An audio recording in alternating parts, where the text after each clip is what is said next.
City of love, এই গল্পের শহরটা আমাদেরও হতে পারত। বিয়ের প্রায় 2 মাস হয়ে গেছে। বাসর রাতের পরে আমি আমার স্বামীকে দ্বিতীয়বারের জন্য দেখিনি এবং আমাদের মাঝে কোনো রকম যোগাযোগও নেই। নিজের প্রিয় বান্ধবীর এমন জটিল স্বীকারোক্তি পেয়ে স্তব্ধ হয়ে গেল আশা। তো শ্বশুর শাশুড়ি এই বিষয়ে কিছু বলেনি? কি বলবে? শিমু প্রশ্নের বদলে প্রশ্ন করায় কিছুটা রুষ্ট হলো আশা। মেয়েটা চিরকালে এমন, কখনো কোনো কিছু পরিষ্কার করে বলে না। দেখ শিমু, তোদের মধ্যে কি কিছু হয়েছে? আমি এসব কিছুই জানি না আশা। লোকটাকে আমি বিয়ের আগে মাত্র একবার দেখতে পেয়েছিলাম। তুই তো জানিস ঘরোয়াভাবে আমাদের বিয়েটা সম্পন্ন হয়। আমরা একে অপরকে যেখানে ভালো করে চিনতাম না সেখানে ঝামেলা কেমন করে হবে বলতো? তুই আঙ্কেল আন্টিকে এই ব্যাপারে কিছুই বলিসনি? না, এখনও কিছু বলিনি। বিয়ের পরে ফিরনিতে আমার স্বামী না গেলেও আমার শাশুড়ি আমাকে নিয়ে যায়। শাশুড়ি বাবাকে জানায় হঠাৎ কাজ পড়ে যাওয়ায় সাফওয়ান বিদেশে গেছে, আসতে কিছুদিন সময় লাগবে। তুই তবুও কেন তাদের সত্যিটা বলছিস না শিমু? আমাদের আর্থিক অবস্থা তোর জানা আশা। এখন আমি যদি বাড়িতে ফিরে যাই বাবার কষ্ট হয়ে যাবে। ওর থেকে আমি বেশ আছি, 2 বেলা ভালো খাবার পোশাক সবই তো পাচ্ছি। কার সাথে কথা বলছো বৌমা? শাশুড়ির কণ্ঠ শুনে চোখের কোণ বেয়ে গড়িয়ে পড়া পানি দ্রুত মুছে নেয় শিমু। আশাকে রাখছি বলে কল কেটে দিয়ে পিছনে ঘুরে দাঁড়ায়। না আম্মা, তেমন কারোর সাথে না। ও ভালো তো, শোনো, তোমাকে যেটা বলতে এসেছি সেটা শোনো। আয়ান আজকে দুবাই থেকে ফিরবে, তাই আমি চাচ্ছি আমি আর তুমি মিলে নিজ হাতে রান্না করব। যেহেতু ও তোমার ছোট দেবর, তুমি পারবে? জি আম্মা। লাইলা ছেলের বইয়ের কথায় প্রসন্ন হয়ে চলে গেলেন।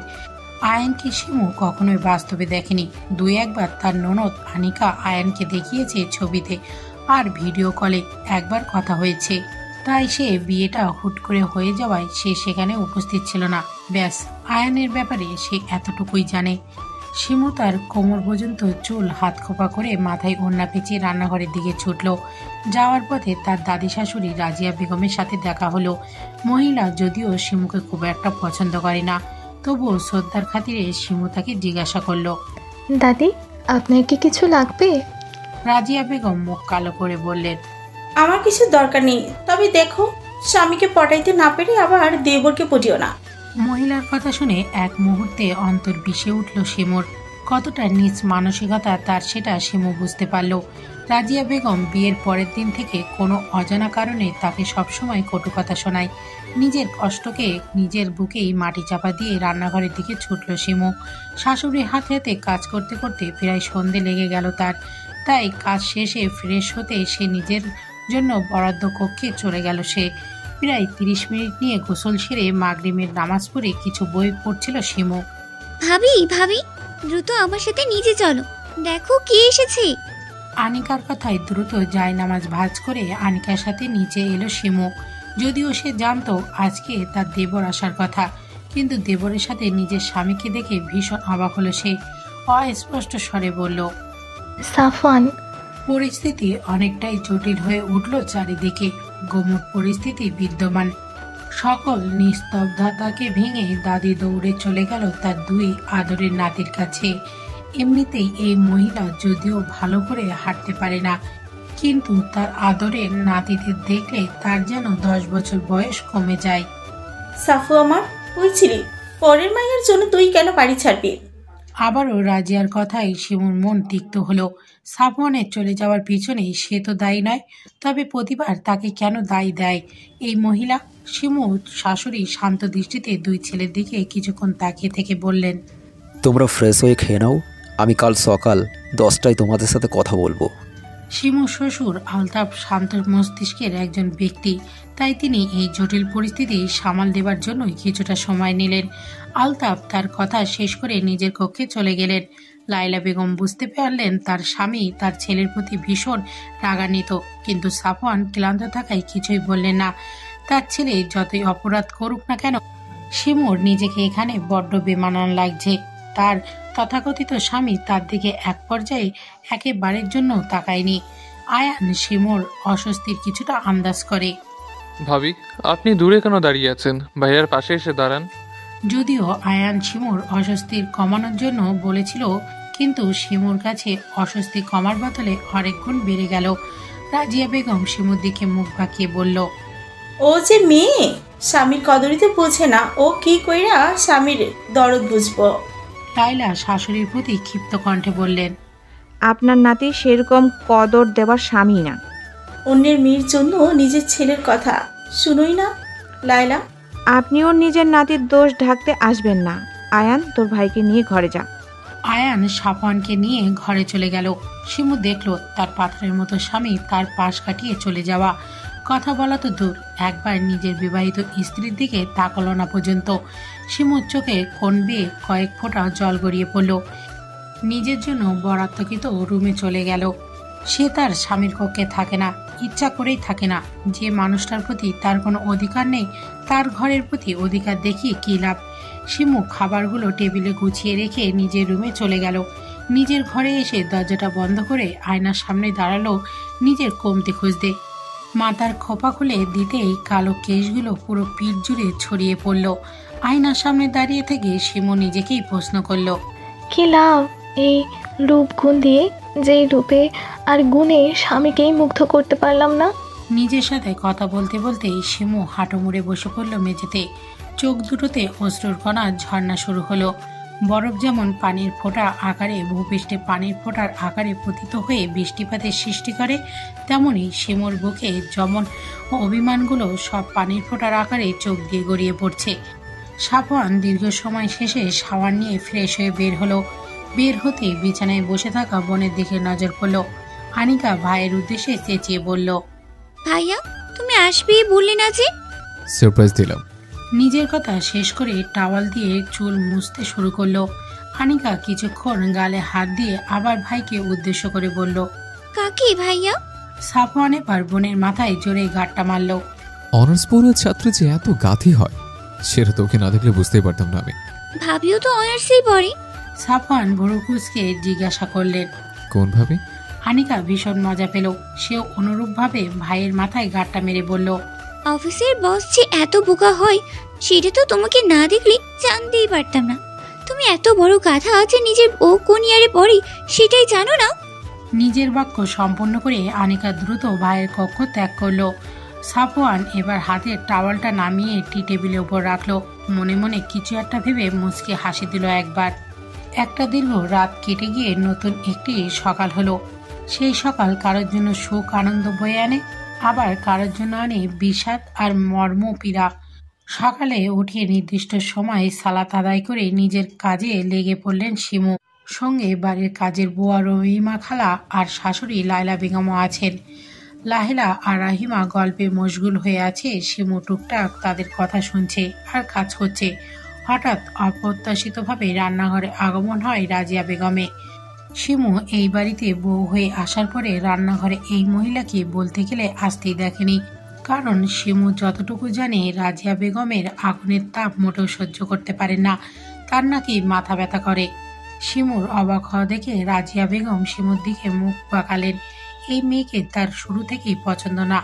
কত ইচ্ছা ছিল নাতির জন্য নিজের পছন্দ মতো স্মার্ট একটা মেয়েকে নাতি বউ করে আনবে, কিন্তু এই মেয়ে তার উল্টো ধার্মিক এবং সাদামাটা প্রকৃতির একটা মেয়ে।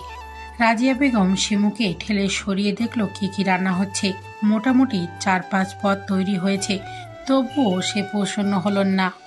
লায়লা, আরো 2-1 পদ করো তো, আমার নাতিদের এই কয়টা পদ দিয়ে আর খাওয়া হবে না।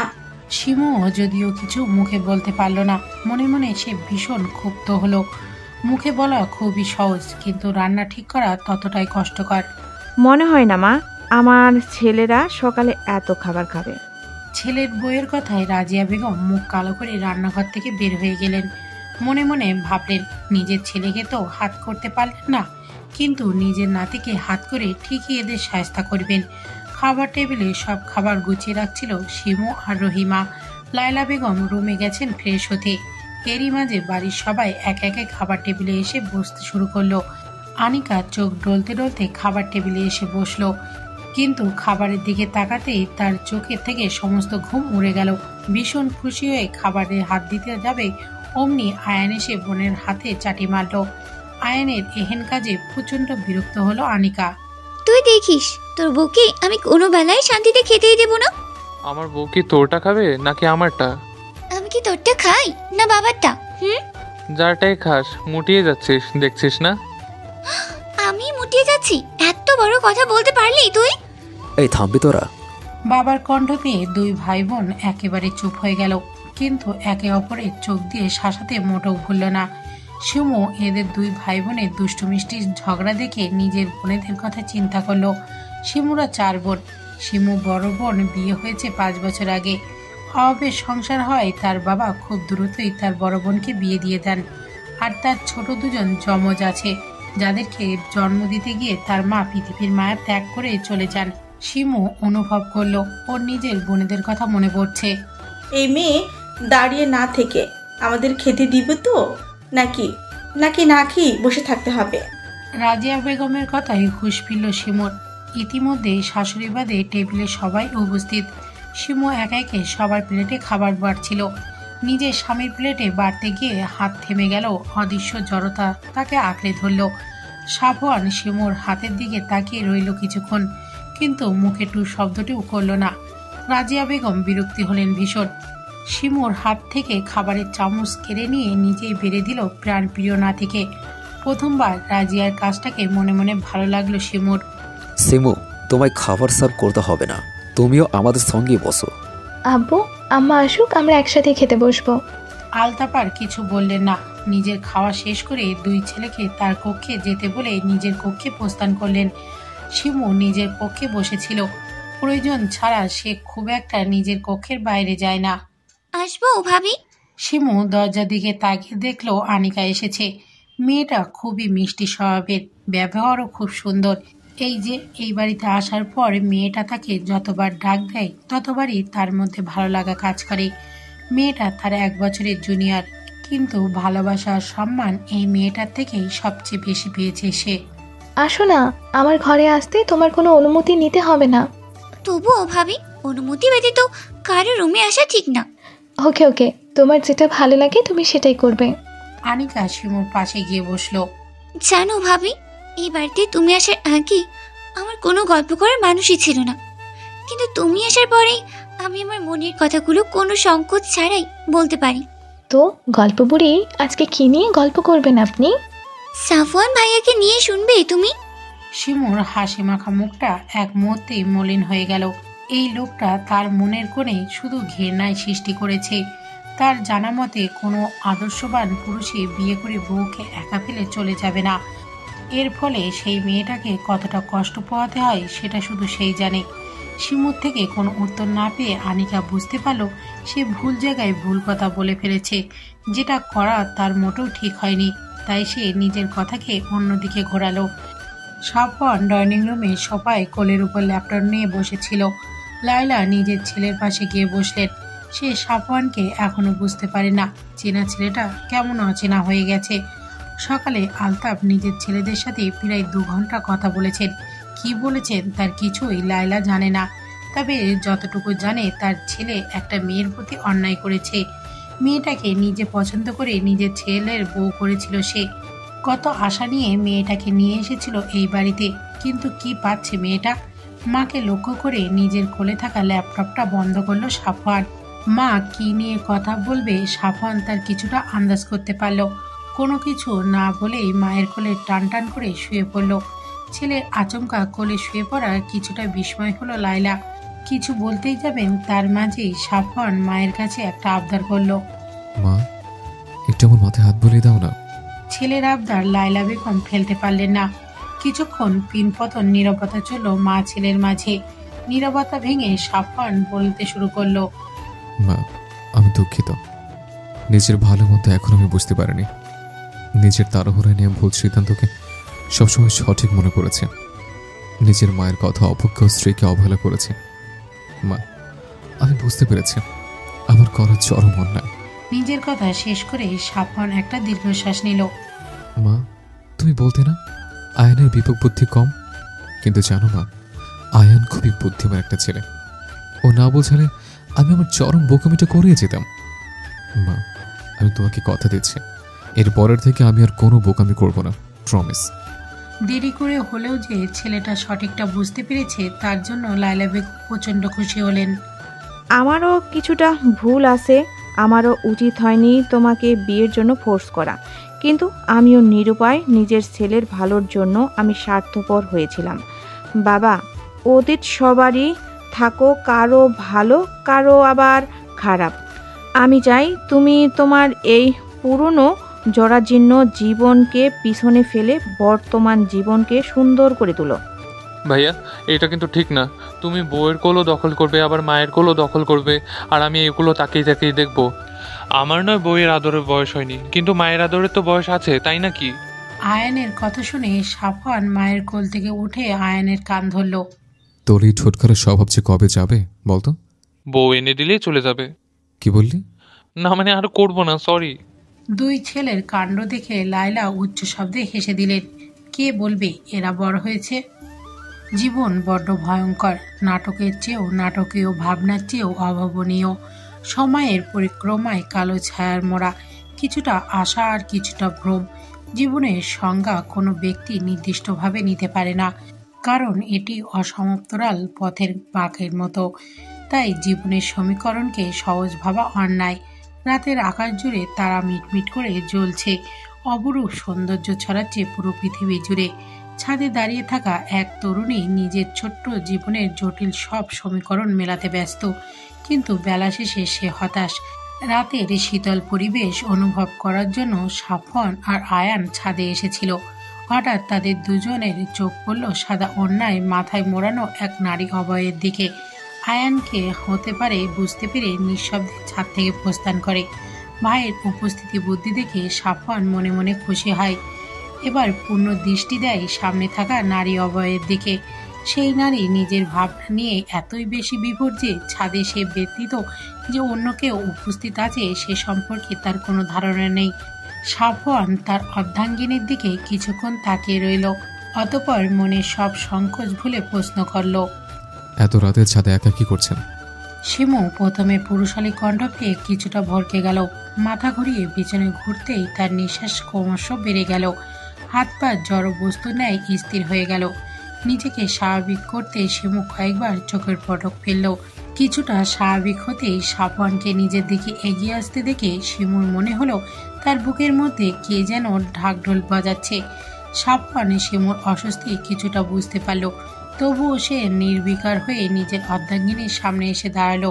শিমু নিজেকে কেমন শূন্য শূন্য মনে হচ্ছে সে এখনই ঢলে পড়বে। সে তো এতটাও দুর্বল নয়, আর তার অস্বাভাবিক হবার কারণই বা কি? কিন্তু নিজেকে প্রশ্ন করে শিমু কোনো উত্তর পেল না। তবুও প্রাণপণ দিয়ে চেষ্টা করলো নিজেকে স্বাভাবিক রাখার। সাফওয়ান মুখ আরও কিছুটা সামনে নিয়ে আসলো। শিমুর ছোট ছোট চুলগুলো বারবার মুখে এসে পড়ছে। সাফওয়ান সন্দর্পণে শিমুর চুলগুলো কানের পিঠে গুজে দিল। সাফওয়ানের মুখ জুড়ে একটা মুগ্ধতা ছড়িয়ে পড়েছে। এই মাইয়া, তুই এত রাতে ছাদে কেন আসছস? দাদির কর্কশ কণ্ঠ পেয়ে সাফওয়ান শিমুর থেকে দূরে সরে দাঁড়ালো। তার চোখে মুখে কিছুটা বিরক্তি ফুটে উঠেছে দাদিকে দেখে, কিন্তু শিমু ছাড়া পেয়ে এক দৌড়ে নিচে চলে গেল। রাজিয়া বেগম বিরক্ত হলেন, ভাগ্যিস সে সময় মতো এসেছে, না হলে কি হতো কে জানে। সাফু, দেখলা কেমন মাইয়া? সাফওয়ান কিছু না বলে দাদিকে পাশ কাটিয়ে চলে গেল। তার দাদির প্রতি রাগ লাগছে। শিমু নিজের কক্ষে এসে সঙ্গে সঙ্গে দরজা আটকে দিল। তার কেমন সব অজানা অনুভূতি হচ্ছে, কিন্তু তার তো রেগে যাওয়া উচিত ছিল। নিজের করা কাজে হতভম্ব হয়ে গেছে সে। কতদিন সে চিন্তা করেছে লোকটাকে সামনে পেলে নিজের সব কষ্ট ঝেড়ে দেবে, কতগুলো কড়া করে কথা শোনাবে। কই, সে তো পারল না। নিজের প্রতি ভীষণ রাগ লাগছে এবার শিমুর। আসবো শিমু। শিমু বিছানা গোছাচ্ছিল, হঠাৎ শাশুড়ির শব্দ পেয়ে সে শাশুড়ির দিকে ঘুরল। এত সকালবেলা শাশুড়িকে নিজের কামরায় দেখে কিছু অবাক হলো। জি আম্মা, আসুন। লায়লা বেগম এসে খাটের পাশে রাখা আরামকেদারায় বসলেন। শিমু, তুমি তো অনেক দিন হলো বাড়ি থেকে এসেছো, প্রায় 1.5 মাস হলো। আমি চাচ্ছিলাম তুমি কিছুদিনের জন্য তোমার বাবার বাড়ি থেকে ঘুরে এসো। শিমু এখনো এমন কথা যদিও শাশুড়ি থেকে আশা করেনি, কিন্তু তার চিত্তে আনন্দিত হলো। কতদিন পর নিজ বাড়িতে যেতে পারবে ভেবে ভিতরে ভিতরে খুশির ঢেউ শুরু হলো, কিন্তু শিমু সেটা প্রকাশ করলো না। আচ্ছা, তুমি বিকেলেই তৈরি থেকো। সাফওয়ান তোমাকে নিয়ে যাবে। সাফওয়ানের সাথে যাবে ভাবতেই শিমুর সর্বশরীর শিউরে উঠল, কিন্তু শাশুড়িকে সে কিছুই বলল না। সম্মতিসূচক অর্থে নিজের মাথা ঝোঁকালো। লায়লা বেগম নিজের কাঙ্ক্ষিত উত্তর পেয়ে খুশি হলেন। শাশুড়ি চলে যেতেই শিমু নিজের সাথে হিসেব নিকেশ করতে বসল। অনেক ভেবেচিন্তে পেল সাফওয়ান তো তার সাথে যাবে ঠিক, কিন্তু সে আবার পুনরায় চলেও আসবে তাকে রেখে, কারণ এত বড় লোকের ছেলে তার মতো গরিবের বাড়িতে গিয়ে থাকতে পারবে না। শহরের সোনাম পিচ ঢালা রাস্তা পেরিয়ে গাড়িটা গ্রামের মাঠে রাস্তা ধরেছে। সাফওয়ান ড্রাইভিং সিটে বসে ড্রাইভ করছে, আর শিমু গাড়ির জানালা দিয়ে গ্রামের দৃশ্য অবলোকন করছে। দুজনের মাঝে মধ্যে প্রগাঢ় নিস্তব্ধতা। মাঝে মধ্যে সাফওয়ান লুকিং গ্লাসে দু একবার পিছে তাকাচ্ছে, আবার ড্রাইভ করায় মনোযোগ দিচ্ছে, কিন্তু দুজনের কেউই নীরবতা ভেঙে কোনো কথা বলছে না। এরকম পিনপতন নীরবতা আরও কিছুক্ষণ চলল। অবশেষে সাফওয়ান শিমুকে জিজ্ঞাসা করলো, আপনার গ্রামটা কিন্তু অনেক সুন্দর। শিমু শুধু মুখ দিয়ে উচ্চারণ করলো। আচ্ছা, আপনি কি কথা বলতে পারেন না? শিমু এবার সাফওয়ানের দিকে ভুরু কুচকে তাকালো। সাফওয়ান মেয়েকে হাসি দিয়ে বলল, আসলে আপনি তখন থেকে চুপচাপ বসে আছেন, তাই বললাম। শিমু এখনো কোনো উত্তর দিল না। একরাশ বিরক্তি নিয়ে অন্যদিকে মুখ ফিরিয়ে রাখলো। সাফওয়ান একটু হতাশ হলো, বুঝতে পারলো এ মেয়ে এত সহজে গলবে না। দুজনের মধ্যে আবারও নিস্তব্ধতা নেমে এলো। গাড়ি ছুটলো আবার নিজ গন্তব্যে। গাড়ি এসে থামলো একেবারে শিমুর বাড়ির উপরে। গাড়ির শব্দ পেয়ে শিমুর দুই বোন ফিয়া আর রিয়া দৌড়ে এলো। অপ্রত্যাশিতভাবে বোনকে দেখতে পেয়ে তারা একটু অবাক হলো। পরক্ষণেই তাদের হুঁশ আসতেই জোরে চিৎকার দিল, আব্বা গো, দেখো আপা ইসে। ছোট মেয়েদের চিৎকার শুনে মজিদ বাড়ির পিছনে ক্ষেত থেকে দৌড়ে এলেন। তার শরীরে কাদামাটি দিয়ে মাখামাখি। মেয়ে ও মেয়ে জামাইকে দেখে ভীষণ খুশি হলেন। দ্রুত এগিয়ে গিয়ে মেয়ের জামাইয়ের হাত থেকে জিনিসগুলো নিজের হাতে নিলেন। ফিয়া আর রিয়া বোনকে গিয়ে জড়িয়ে ধরল। সাফওয়ানকে ঘরে নিয়ে কেদারা পেতে বসতে দিলেন মজিদ। মুহূর্তেই তিনি অস্থির হয়ে গেলেন, কি করবেন না করবেন এই ভেবে। সাফওয়ান শ্বশুরকে এত অস্থির হতে নিষেধ করল। আপু, আপনি অস্থির হবেন না, আমি তো এই বাড়ির ছেলে, তাই নয় কি? মেয়ের জামাইয়ের কথা শুনে মজিদ কিছুটা শান্ত হলেন। ফিয়ারিয়া দুই বোন শিমুর পাশে দাঁড়িয়ে আছে। সাফওয়ান তাদের কাছে ডাকলে তারা নিজের কাপড়ের দিকে তাকিয়ে সাফওয়ানের দিকে আর এগোলো না। এই ভয়ে তাদের দুই বোনের জামা কাপড়ে থাকা ময়লা যদি ওর শরীরে লেগে যায়। সাফওয়ান তাদের জড়তা দেখে মুচকি হাসে। মনে মনে ভাবল, একদম বোনের মতো স্বভাবেদের। নিজেই উঠে এগিয়ে গেল তাদের দিকে। দুই হাত এগিয়ে তাদের কাছে নিয়ে এসে আদর করলো। নিজের কাছ থেকে দুটো চকলেট বের করে তাদের হাতে দিল। ব্যাস, তাদের সকল ভয় শেষ। বোন জামাইয়ের উপর খুশি হয়ে দুটি চুমু এঁকে দিল তার গালে। শিমু সাফওয়ানের কাজে মুগ্ধ না হয়ে পারল না। ছেলেটাকে সে হয়তো যতটা খারাপ ভাবে, সে হয়তো ততটা খারাপ না। রাজিয়া বেগম রাগে ক্ষোভে চোখ মুখ লাল করে বসে আছে। তিনি ভাবতেও পারছেন না তার নাতি ওই মেয়েটার সাথে ওই গ্রামের বাড়িতে আছে। দাদিকে এমন মুখ ফুলিয়ে বসে থাকতে দেখে আয়ান দাদির কাছে গিয়ে বসে। আয়ান এতটুকু বুঝতে পেরেছে দাদি কোনো কারণে ভীষণ রাগান্বিত। আয়ান দাদির পানের বাটা বের করে দাদিকে এক টুকরো পান বানিয়ে দিয়ে দাদির হাতে দিল। ওহ সুন্দরী আমার, নাও পানিটা খেয়ে নাও। তোর পান তুই খা, আমি খাবো না। দাদি বুঝো কিন্তু। দাদি আয়ানের হাত থেকে পান কেড়ে নিয়ে চিপুতে শুরু করলেন। পান খাবার স্বভাব তার ততটা নেই, কিন্তু রাগ উঠলে সে পান খায় রাগ কমানোর জন্য। রাজিয়া বেগম মনে মনে ভাবলেন, এমন করে যদি শিমুকে দাঁতের গোড়ায় সে পিষতে পারতেন তবে তার আত্মা ঠান্ডা হতো। শিমুদের বাড়ি থেকে কিছুটা সামনে এগোলে কালীগঙ্গা নদী। নদী থেকে সূর্যাস্ত এক অপরূপ সৌন্দর্য বহন করে। সাফওয়ান মুগ্ধ দৃষ্টিতে কিছুক্ষণ সেই সূর্যাস্ত দেখল। ফিয়া রিয়া দুই বোন দুলাভাইয়ের হাত ধরে তারাও উপভোগ করছে। সাফওয়ানের মনে হলো শহর থেকে গ্রাম অনেক সুন্দর। তাদের গ্রামে আশাই হয় না বলতে গেলে। সেই ছোট্টবেলায় আসতো মায়ের সাথে। আজ এতদিন পর গ্রামের সৌন্দর্য দেখতে পেরে অনেক অনেক ভালো লাগা অনুভূতি হচ্ছে তার। শিমুর চিন্তায় চিন্তায় মুখ কালো হয়ে গেছে। সাফওয়ানের তো চলে যাওয়ার কথা ছিল, কিন্তু সে তো গেল না। এখন তাদের এক ঘরে থাকতে হবে। লোকটা তো তেমন একটা ভালো নয়। যদি তার কাছে আসতে চায় তবে সে কি করবে? সে কি চেঁচাবে? না, এটা করা যাবে না। নিজের সাথে বোঝাপড়া করে কোনো উত্তর পেল না শিমু, তাই হতাশ হয়ে বসে রইল। ইতিমধ্যেই শ্বশুরের সাথে কথা শেষ করে বইয়ের ঘরে ঢুকলো সাফওয়ান। ভিতরে এসেই নজর পড়ল এক ভাবুক রমণীর দিকে। সে সর্বদাই নিজের ভাবনায় ডুবে থাকে। ভাগ্যিস মা তাকে এই বাড়িতে আসার বুদ্ধিটা দিল, না হলে এই বইয়ের এত কাছাকাছি আসা যেত না। সাফওয়ান গলা খাকারি দিল। সাফওয়ানের শব্দ পেয়ে শিমু শটানভাবে দাঁড়িয়ে গেল। সাফওয়ান শিমুর কাণ্ড দেখে মুচকি মুচকি হাসছে। শিমু সেটা খেয়াল করে আরো অস্বস্তিতে পড়ে গেল। মনে মনে সিদ্ধান্ত নিল কাছে আসতে চাইলে কড়াকড়ি কিছু কথা শুনিয়ে দেবে। আপনি কি কিছু নিয়ে চিন্তিত? শিমুর সাথে সাথে কথা নাকচ করে বলল, না না, আমি চিন্তিত নই। আপনি কাছে আসতে চাইলে কি আমি আসতে দিব নাকি? নিজের কথা শেষ করে শিমু ঠোঁট কামড়ে ধরল। মনে মনে ভাবল এটা কি বলে ফেললো সে। সাফওয়ানের মুখের হাসিটা আরো চওড়া করে বলল, ও, তার মানে আমি কাছে আসবো? শিমু ভীষণ অস্বস্তি নিয়ে দাঁড়িয়ে রইল। অতিরিক্ত চিন্তায় তার সব গুলিয়ে যাচ্ছে, তাই সে আর লজ্জার কোনো কথাই বলতে পারল না। চুপ করে দাঁড়িয়ে রইল। সাফওয়ান গিয়ে বিছানায় বসলো। পুরো ঘরে একটা খাট, একটা পড়ার টেবিল আর একটা টিনের বাক্স ব্যতীত কিছুই নেই। শিমু এখনো একইভাবে দাঁড়িয়ে আছে। আপনি কি ঘুমাবেন না, নাকি না ঘুমিয়ে রাত পার করে দেওয়ার ইচ্ছা আছে? সত্যি বলতে আমার আপনার পাশে শুতে অস্বস্তি বোধ হচ্ছে। শিমুর অকপটে উত্তর। আপনি নিশ্চিন্ত থাকতে পারেন, আপনার অনুমতি ব্যতীত আমি আপনাকে কখনো স্পর্শ করব না। শিমু তবুও পুরোপুরি শান্ত হলো না। সাফওয়ান শিমুর অস্বস্তি বুঝতে পেরে বিছানার দিকে একবার তাকালো। বিছানায় একটা কাঁথা আর দুইটা বালিশ। সাফওয়ান বিছানার মাঝ বরাবর কাঁথা ভাঁজ করে লম্বা করে বিছিয়ে বিছানা দুভাগ করলো। আপনি এক পাশে থাকবেন, আমি এক পাশে থাকবো। আশা করছি আপনার কোনো অস্বস্তি হবে না। অতঃপর সাফওয়ান নিজের পাশে গিয়ে শুয়ে পড়ল। শিমু কিছুক্ষণ তাকিয়ে থেকে সেও নিজের পাশে এক কোণে গিয়ে শুয়ে পড়ল। সাফওয়ান হঠাৎ চোখ খুলে বলে উঠল, আমি অতিক্রম করব না, কিন্তু আপনি চাইলে আসতে পারেন আমার পাশে, আমি কিছু মনে করব না। শিমু মনে মনে সাফওয়ানকে বেয়াদব বলে গালি দিল।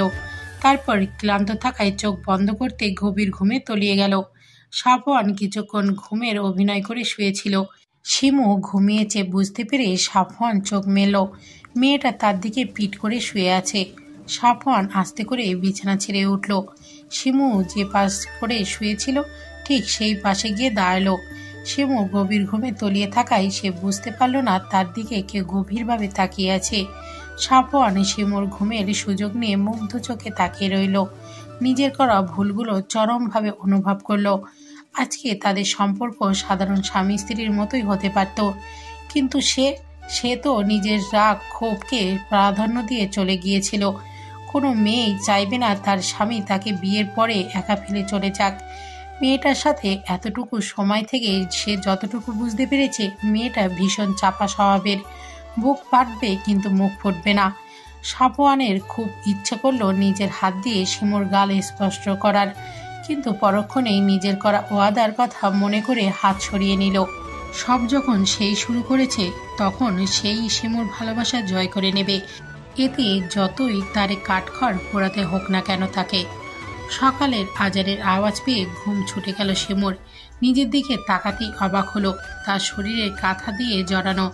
সাফওয়ান নিজের নির্দিষ্ট জায়গায় ঘুমিয়ে আছে। নিজের স্বামীর দিকে একবার গভীর দৃষ্টিতে তাকালো শিমু। ফর্সা মুখে কালো কালো ছোট্ট ছোট্ট চাপদাড়িতে ভীষণ সুন্দর লাগছে ছেলেটাকে। কিছুক্ষণ সাফওয়ানের মুখের দিকে তাকিয়ে থেকে কি করছিল বুঝতে পেরে নিজেকে গালি দিতে দিতে অজু করতে ঘর থেকে বেরিয়ে গেল। টিনের ফোঁক দিয়ে রোদের আলো এসে পড়ছিল সাফওয়ানের উপর। সেই আলোতে সাফওয়ানের ঘুম ভেঙে গেল। সাফওয়ান আশেপাশে তাকালো একবার, শিমু ঘরে নেই। সাফওয়ান বিছানা থেকে উঠে ঘর থেকে বাইরে বের হলো। তার ছোট্ট দুই শালিকা হাতে বল নিয়ে দৌড়াদৌড়ি করছে। শিমু রান্না করছে রান্নাঘরে, আর ওর শ্বশুর এটা ওটা এগিয়ে দিচ্ছে।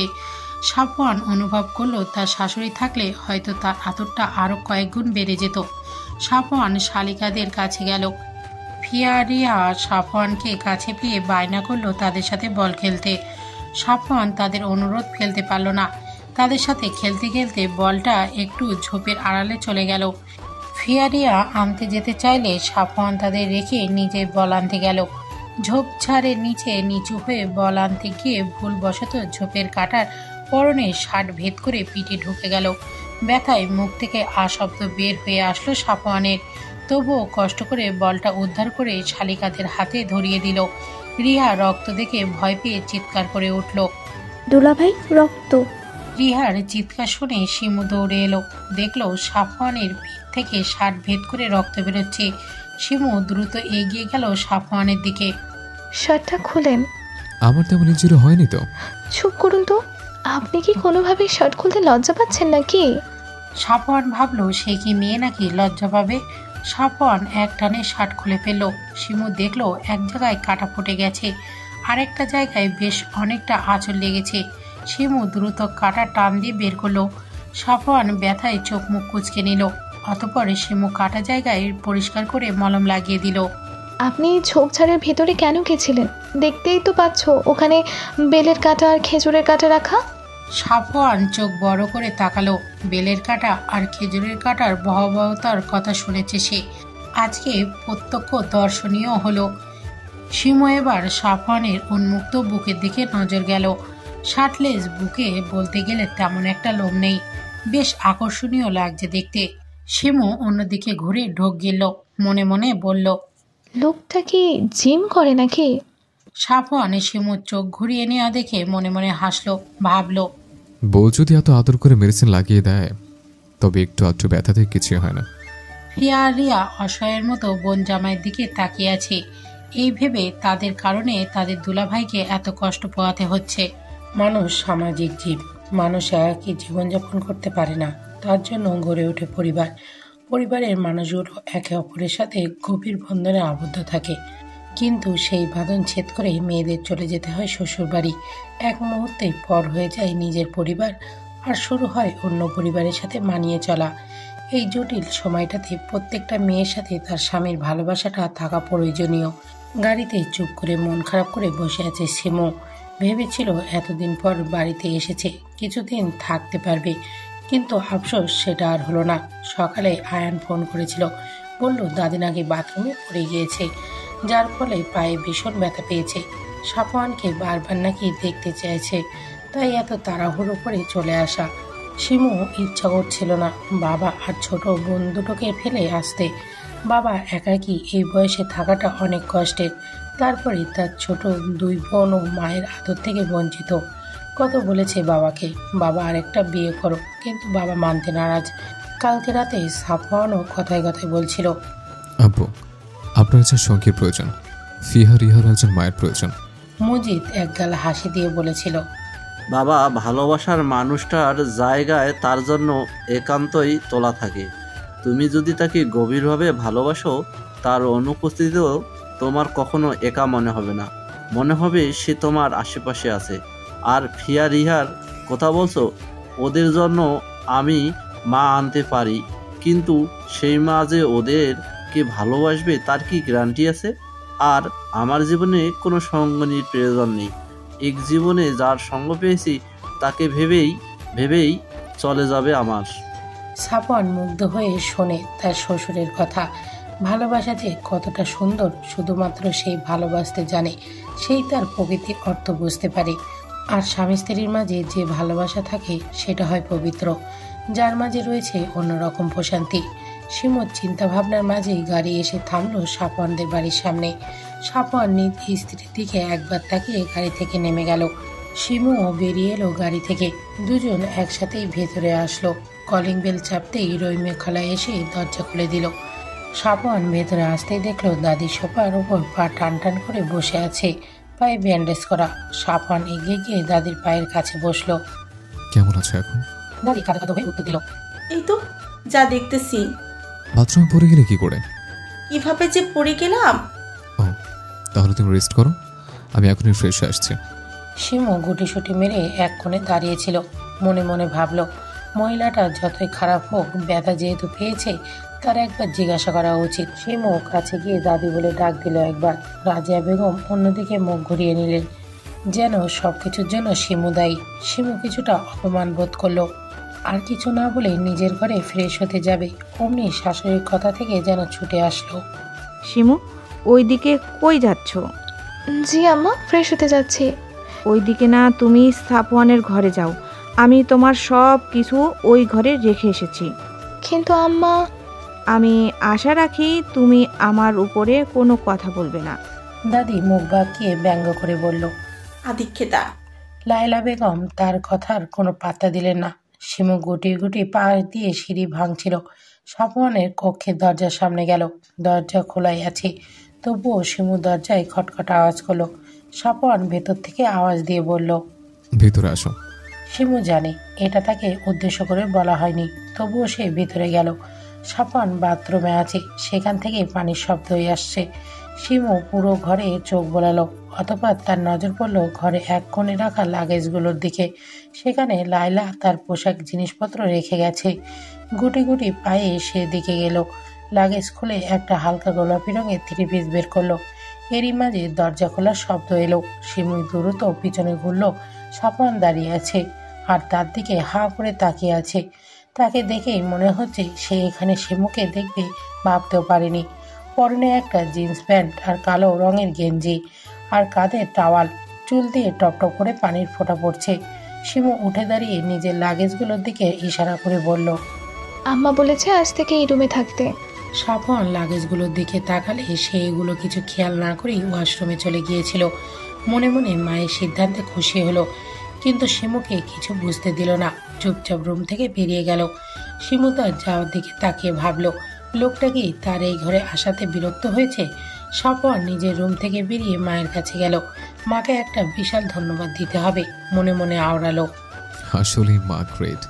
তাড়াতাড়ি মায়ের কাছে গিয়ে মাকে পিছন থেকে জড়িয়ে ধরল। মা, তুমি বেস্ট। ধন্যবাদ যদি কাউকে দেওয়ার কথা, আমাকে দে ব্রো। সাফওয়ান আয়ানের দিকে ভুরু কুঁচকে তাকালো। আয়ান বেশ আরাম করে বসে আপেল খাবার প্রস্তুতি নিচ্ছে। কেন তোকে দিব? আমাকে দিবি না তো কাকে দিবি? আমি তো বুদ্ধিটা আমাকে দিলাম। সাফওয়ান আয়ানের হাত থেকে আপেল নিয়ে কামড় বসিয়ে বলল, ধন্যবাদ। আমি শুধু ধন্যবাদ নিব না। বল, কি লাগবে তোর? কানে কানে বলি। আচ্ছা। আমার না বউ লাগবে। সাফওয়ান আয়ানের পিঠে জোরে করে থাপ্পড় বসিয়ে দিল। কথা ঠিক করে বলিস, আমি তোর বড় ভাই। আয়ান পিঠে হাত বোলাতে বোলাতে ভাইয়ের দিকে অসহায়ের মতো তাকিয়ে আছে। যার জন্য এত কিছু করেছে সেই ভাই তার দুঃখ বোঝে না রে। ডিনারে সবাই একসাথে খাবার খেতে বসেছে। শিমু আর লায়লা বেগম খাবার সার্ভ করছে। আলতাফ গম্ভীর কণ্ঠে বলে উঠলেন, সাফন, তুমি ঢাকায় ফিরছো কবে? আব্বু, ফিরবো 3 তারিখে। ও, তার মানে 2 দিন আছো? জি। আলতাফ এবার আরো গম্ভীর কণ্ঠে বললেন, তাহলে তোমার তো সেখানে একা সব কিছু করতে কষ্ট হয়, তুমি বরং বৌমাকে নিয়ে যাও। রাজিয়া বেগম খাবার রেখে আলতাফের দিকে বড় বড় চোখ করে তাকালেন। কি বলছিস তুই আলতাফ? শিমু চলে গেলে বৌমার কষ্ট হবে তো? আলতাফ মায়ের দিকে ভুরু কুঁচকে তাকিয়ে বললেন, মা, লাইলার জন্য রহিমা আর অনিকা আছে, কিন্তু সাফওয়ান সেখানে একা থাকে, তাই সিমু গেলে সাফওয়ানেরই ভালো হবে। লায়লা মনে মনে খুশি হলেন স্বামীর সিদ্ধান্তে। তার ছেলে আর ছেলের বউয়ের মধ্যকার সম্পর্ক ঠিক করার জন্য তাদের একত্রে থাকা প্রয়োজন। সবাই খুশি হলেও রাজিয়া বেগম মুখ ভার করে বসে রইলেন।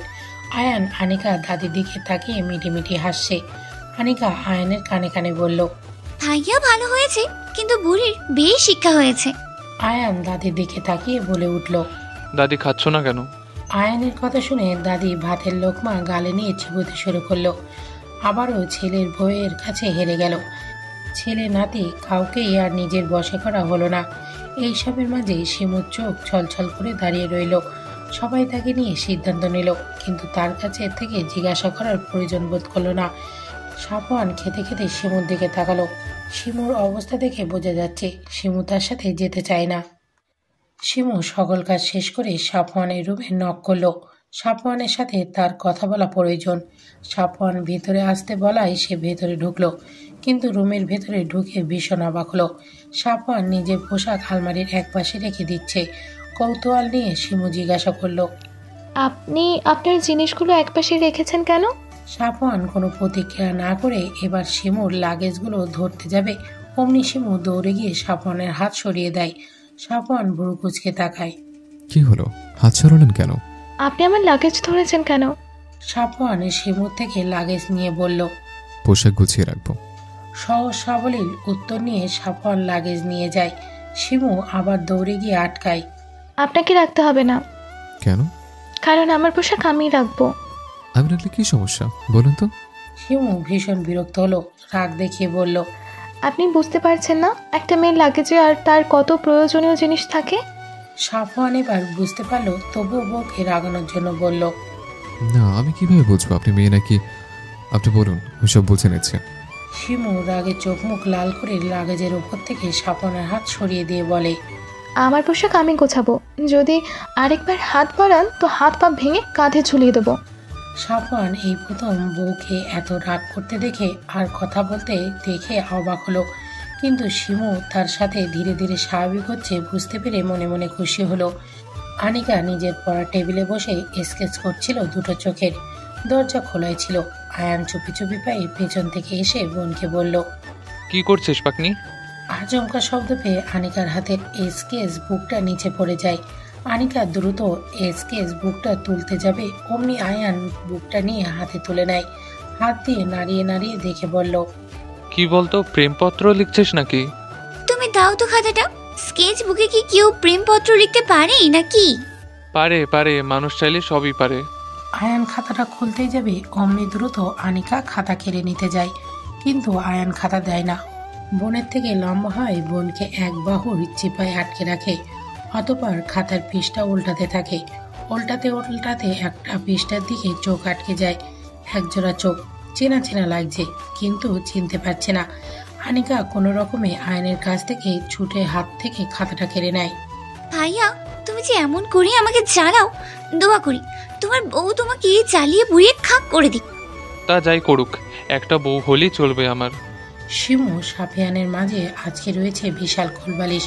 সাফওয়ানি রেখেছে এই ভয়ে যদি কিছু হয়ে যায়, যা মেয়ে পরে তার হাত পা ভেঙে দিবে। কেটে গেছে দুটো দিন। সাফওয়ান শিমু চলে যাবার সময় হয়ে গেছে। ইচ্ছে না থাকা সত্ত্বেও শিমুকে যেতে হচ্ছে। শিমুর যাবতীয় জিনিস গাড়িতে তুলছে ড্রাইভার চাচা। শিমু শাশুড়ির কাছে দাঁড়িয়ে আছে মুখ ভার করে, যেন টুপ করে চোখের পানি গড়িয়ে পড়বে। আনিকাও মন খারাপ করে দাঁড়িয়ে আছে। তার ইচ্ছা করছে না ভাবিকে যেতে দিতে, কিন্তু ভাই ভাবির মাঝে যোজন যোজন দূরত্ব কমাতে তাদের একত্রে থাকাটাই প্রয়োজন। আয়ান সাফওয়ানের সাথে দুষ্টুমিতে ব্যস্ত। অবশেষে সকলকে বিদায় দিয়ে সাফওয়ান আর শিমু গাড়িতে বসলো। দাদি তাদের যাওয়ার দেখেই কিছু বলল না, শুধু মুখে অন্ধকার নামিয়ে বসে রইল। শিমুর চোখ এবার বাঁধ ভেঙে গেল, চোখ দিয়ে ফোঁটা ফোঁটা পানি পড়ছে, আর ও হাতের সাহায্যে মুছে ফেলছে। সাফওয়ান নিজের রুমাল এগিয়ে দিল। শিমু সাফওয়ানের থেকে রুমালটা নিয়ে চোখ পরিষ্কার করলো। মুহূর্তের মাঝেই শিমুর চোখ মুখ লাল হয়ে গেল। প্রায় 3 ঘন্টার রাস্তা। আধা ঘন্টার মতো কান্না করে শিমু ঘুমিয়ে গেল। সাফওয়ান সন্দর্পণে শিমুর মাথা সাফওয়ানের কাঁধে রাখলো। মনে মনে ভাবলো, মেয়েটার কত রূপে দেখবে সে, কখনো রুদ্রাণী, কখনো কন্যাবতী, কখনো আবার শান্ত নদীর মতো গভীর। এই মেয়ের প্রেমে পড়ার মতো হাজারো কারণ আছে তার কাছে, তাই সে একটা কারণও মিস করবে না। সবগুলো কারণ দেখে তার প্রেমের পুকুরে হাবুডুবু খাবে। সাফওয়ানের মনে একটা ইচ্ছায় বারবার উকি দিচ্ছে। মন চাচ্ছে একবার মেয়েটার গালে নিজের ঠোঁট স্পষ্ট করাতে, কিন্তু মস্তিষ্ক বলছে না, এটা করো না, তার ওয়াদা ভঙ্গ হবে। মন মস্তিষ্কের সাথে লড়াই করে সে মস্তিষ্ককেই জিতিয়ে দিল। গভীরভাবে তাকিয়ে রইল নিজ স্ত্রীর দিকে। নেই চোখে পোনাই। যদি শিমু দেখত তবেই সাফওয়ানকে নির্বিঘ্নে আপন করে নিত। লায়লা বেগম রান্নাঘরে রহিমা খালার সাথে রান্না করছিলেন। হঠাৎ কলিং বেলের শব্দ হলো। তিনি দ্রুত গিয়ে দরজা খুলে দিতেই দেখল আইমান তার পরিবার দাঁড়িয়ে আছে। এই সন্ধ্যাবেলায় তাদের আসার কারণ বুঝতে পারলেন না, তবুও ভদ্রতার খাতিরে ভেতরে আসতে বললেন। আমান সম্পর্কে আয়ানের বন্ধু, সে মাঝে মধ্যে এই বাড়িতে আসে, কিন্তু বাবা মাকে নিয়ে আসার কারণটা অস্পষ্ট। তাই তিনি তাদের হালকা নাস্তা দিয়ে উপরে আয়ানকে ডাকতে চলে যান। আনিকার মন খারাপ দেখে আয়ান এটা সেটা বলে বোনকে খুশি করার চেষ্টা করছে। লায়লা আনিকার রুমে আয়ানকে দেখে বললেন, আয়ান, তোর বন্ধু এসেছে। আয়ান বিস্ময় নিয়ে বলল, এই সন্ধ্যাবেলায়? হ্যাঁ, আমান এসেছে পরিবার নিয়ে। আমানের নাম শুনে আনিকার হার্টবিট ফাস্ট হয়ে গেল। অস্পষ্ট স্বরে বলল, আমান পরিবার নিয়ে চলে এসেছে। আয়ানের বন্ধুর হঠাৎ পরিবার নিয়ে আগমনের কারণ বোধগম্য হলো না। দ্রুত নিচে গিয়ে আমানকে বলল, দোস্ত, তুই এই সন্ধ্যাবেলা? কেন আসতে পারি না? আমানের শীতল কণ্ঠের উত্তর দিয়ে আশেপাশে চোখ বুলিয়ে আনিকাকে খুঁজল। না, কোথাও নেই। মেয়েটা তাকে পুড়িয়ে পুড়িয়ে শেষ করে দেবার প্ল্যানিং করেছে নাকি? আলতাফ এসে আমানের বাবা সিরাজের পাশে গিয়ে বসলেন। ভাই, এই অসময়ে আপনারা এখানে কোথাও যাচ্ছিলেন বুঝি? না ভাই, এখানেই এলাম। আলতাফের ভুরু কুঁচকে গেল। ভদ্রতা স্বরূপ মুখে হাসি ফুটিয়ে বলল, হঠাৎ এই পথে কি মনে করে? এখন রোজই আসতে হবে, সম্পর্ক দৃঢ় করতে এসেছি। আলতাফ বিচক্ষণ মানুষ, সিরাজের কথার মানে খুব দ্রুতই বুঝতে পারেন। আমানের দিকে একবার গভীরভাবে তাকালেন। আমান বারবার আনিকার রুমের দিকে তাকাচ্ছে, যা বোঝার তিনি বুঝে গেলেন। বাবা মায়ের একমাত্র ছেলে আমান। আমান ছেলেটা হিসেবে ভালোই, বর্তমানে সে একজন হার্ট সার্জন। সিরাজও নামকরা ব্যবসায়ী। সব মিলিয়ে তিনি অমাত করার সুযোগ পেলেন না, তাই মুখে একগাল হাসি ফুটিয়ে বললেন, লাইলা আমাকে ডাকো আর মিষ্টি নিয়ে আসো। সিরাজও খুব খুশি হলেন। যদিও আমার ডায়াবেটিস আছে, তবে আজকের জন্য মিষ্টি খেলে কিছুই হবে না। আমানের মা কামিনী বেগম স্বামীর দিকে চোখ গরম করে তাকালেন। বইয়ের চোখ গরম দেখে সিরাজ মুখ ছোট করে বললেন, অল্প করেই খাবো। সিরাজের কথা শুনে উপস্থিত সবাই হেসে দেন। আয়ান বন্ধুর চোখের দিকে গভীরভাবে তাকায়, মনে মনে আওড়ায়, আমার বোনের সাথে শালা তুই এত কিছু করলি আমি নিজেই জানলাম না। আলতাফ সাহেব লায়লাকে বলল, লাইলা, তুমি একটু অনিকাকে নিয়ে আসো তো। আনিকার নাম শুনে আমানের চিত্ত পুলকিত হলো। আয়ান চুপচাপ বসে আমানের কাণ্ড দেখছে। কলেজ জীবনে একটা কথা মনে পড়ে গেল তার। তখন আয়ান আর আমান সবে ইন্টার ফার্স্ট ইয়ারে পড়ে। আমানকে যেই মেয়ে পছন্দ করে না কেন, আয়ান তাকে পটিয়ে নিত। এমনকি শায়লা নামে একটা মেয়েকে আমানের অনেক ভালো লেগেছিল। বন্ধুকে সে এই ব্যাপারে জানালে আয়ান সেই মেয়েটাকে নিজ দায়িত্বে নিজের প্রেমিকা বানিয়ে নেয়। তাই আমান সেদিন আয়ানকে রাগ করে বলেছিল, আমি এমন কাউরে জিএফ বানাবো দেখিস। তুই লাইন মারা তো দূরে থাক, আমার সাথে তাকে দেখলেই লজ্জা পাবে। আমান সত্যি সেটাই করেছে, তার নিজের বোনেরই প্রেমিক হয়েছে। আয়ানের আকাশ পাতাল চিন্তার মাঝে ড্রয়িং রুমে লায়লা আনিকাকে নিয়ে আসলো।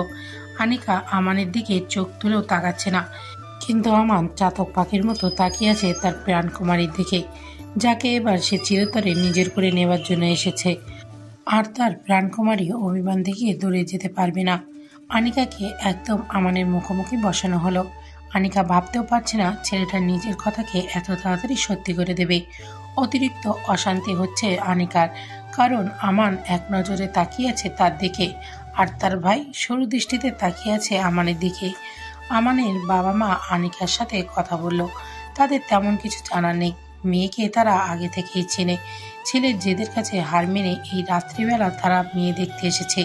রাজিয়া বেগম চা খেতে দিতে দিতে বললেন, আমার মনে হয় আমান আর অনিকাকে কিছুক্ষণ একা কথা বলতে দেওয়া প্রয়োজন। রাজিয়া বেগমের কথায় সবাই সম্মতি হলেন। আমান যেন এই কথারই অপেক্ষায় ছিল। আনিকা উঠতেই সেও আনিকার পিছন পিছন হাঁটা শুরু করলো। আনিকা রুমের ভেতরে আসার সাথেই আমান দরজা আটকে দিল। আনিকার যেন নিঃশ্বাস আটকে গেল এমন অবস্থা, তবুও কাঁপা কাঁপা গলায় বলল, দরজা কেন আটকাচ্ছ? আমান আনিকার কথায় পাত্তা না দিয়ে আনিকার মুখোমুখি এসে দাঁড়ালো। আনিকার পুরো শরীর কাঁপুনি ধরে গেল। এবার আমান শান্ত কণ্ঠে বলল, আমার ফোন কেন ধরছিলে না? আমি বলেছি না আমার দূরত্ব সহ্য হয় না। অভিমান করো যাই করো, ফোন কেন বন্ধ করেছো? এমন ব্যবস্থা করে যাব আজকের পর কখনো অভিমান করে দূরে যেতে পারবে না। আনিকা ঘামতে শুরু করলো। ছেলেটার জেদ সম্পর্কে অবগত সে, কিন্তু একদিনের মধ্যে যে বিয়ের প্রস্তাব এনে হাজির হবে সেটা কল্পনাতেও আসেনি ওর। অবশ্য আমান একবার বলেছিল রাগ করে ছেড়ে চলে যেতে চাইলে ডাইরেক্ট বাড়িতে বিয়ের প্রস্তাব নিয়ে আসবে, আর ও সেটাই করেছে। আমান এগিয়ে এসে আনিকার কপালে চুমু এঁকে দিল। আমার বউ হবার জন্য প্রস্তুত হও। আমি প্রেমিক হিসেবে ভীষণ সভ্য ভদ্র, কিন্তু জামাই হিসেবে কিন্তু ততটাই অসভ্য অভদ্র হব। নিজের কথা শেষ করে আমান ডাইনিং রুমে চলে গেল, আর আনিকা সেখানেই মূর্তির মতো দাঁড়িয়ে রইল। কিছুক্ষণ সময় গড়ালো। তারপর আনিকা ধীর পায়ে হেঁটে গিয়ে সবার সাথে বসলো, আর একটিবারের জন্য ভুলেও আমানের দিকে তাকালো না। ঘুম ভাঙতে নিজেকে বিছানায় আবিষ্কার করলো শিমু। কিছু মনে করার চেষ্টা করলো, ভাবলো সে তো গাড়িতে ছিল, বিছানায় এলো কিভাবে? মনে পড়লো কাঁদতে কাঁদতে গাড়িতেই ঘুমিয়ে যাওয়ার কথা। তাহলে কি সাফওয়ান তাকে নিয়ে এসেছে? কিন্তু কেমন করে নিয়ে এসেছে? কোলে করে নয় তো? ভাবতেই শিমুর কান গরম হয়ে গেল। শেষমেশ ওই লোকটার কোলে উঠেছে ও। নিজেকে নিজেই কতক্ষণ বকাঝকা করলো। তার ভাবনার মাঝে সাফওয়ান ওয়াশরুম থেকে বের হলো চুল মুছতে মুছতে। শিমু সেদিকে তাকিয়ে ভুরু কুঁচকে নিল। মনে মনে ভাবলো, এত বড় দামড়া ছেড়ে একটা মেয়ের সামনে কিভাবে 3/4 প্যান্ট আর স্যান্ডো গেঞ্জি পরে দাঁড়িয়ে থাকতে পারে? এর কি লজ্জা নেই? সাফওয়ান শিমুর দিকে তাকিয়ে অমায়িক হাসি দিল। শিমুর যেন সেই হাসিতে গা জ্বলে গেল।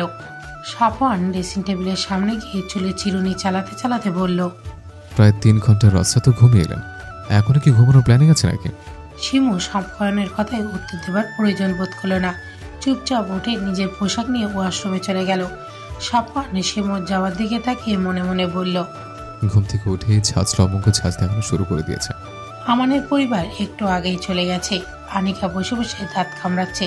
আলতাফ বিয়ে সম্পর্কে তেমন কিছু জানায়নি আমানের পরিবারকে, শুধু বলেছে, দেখেন ভাই, হুট করেই তো বিয়ের মতো এত বড় কাজ সম্পূর্ণ করা যায় না, তার জন্য সময় প্রয়োজন। আর ছেলে মেয়েদেরও আর একটু নিজেদের জানার বোঝার প্রয়োজন।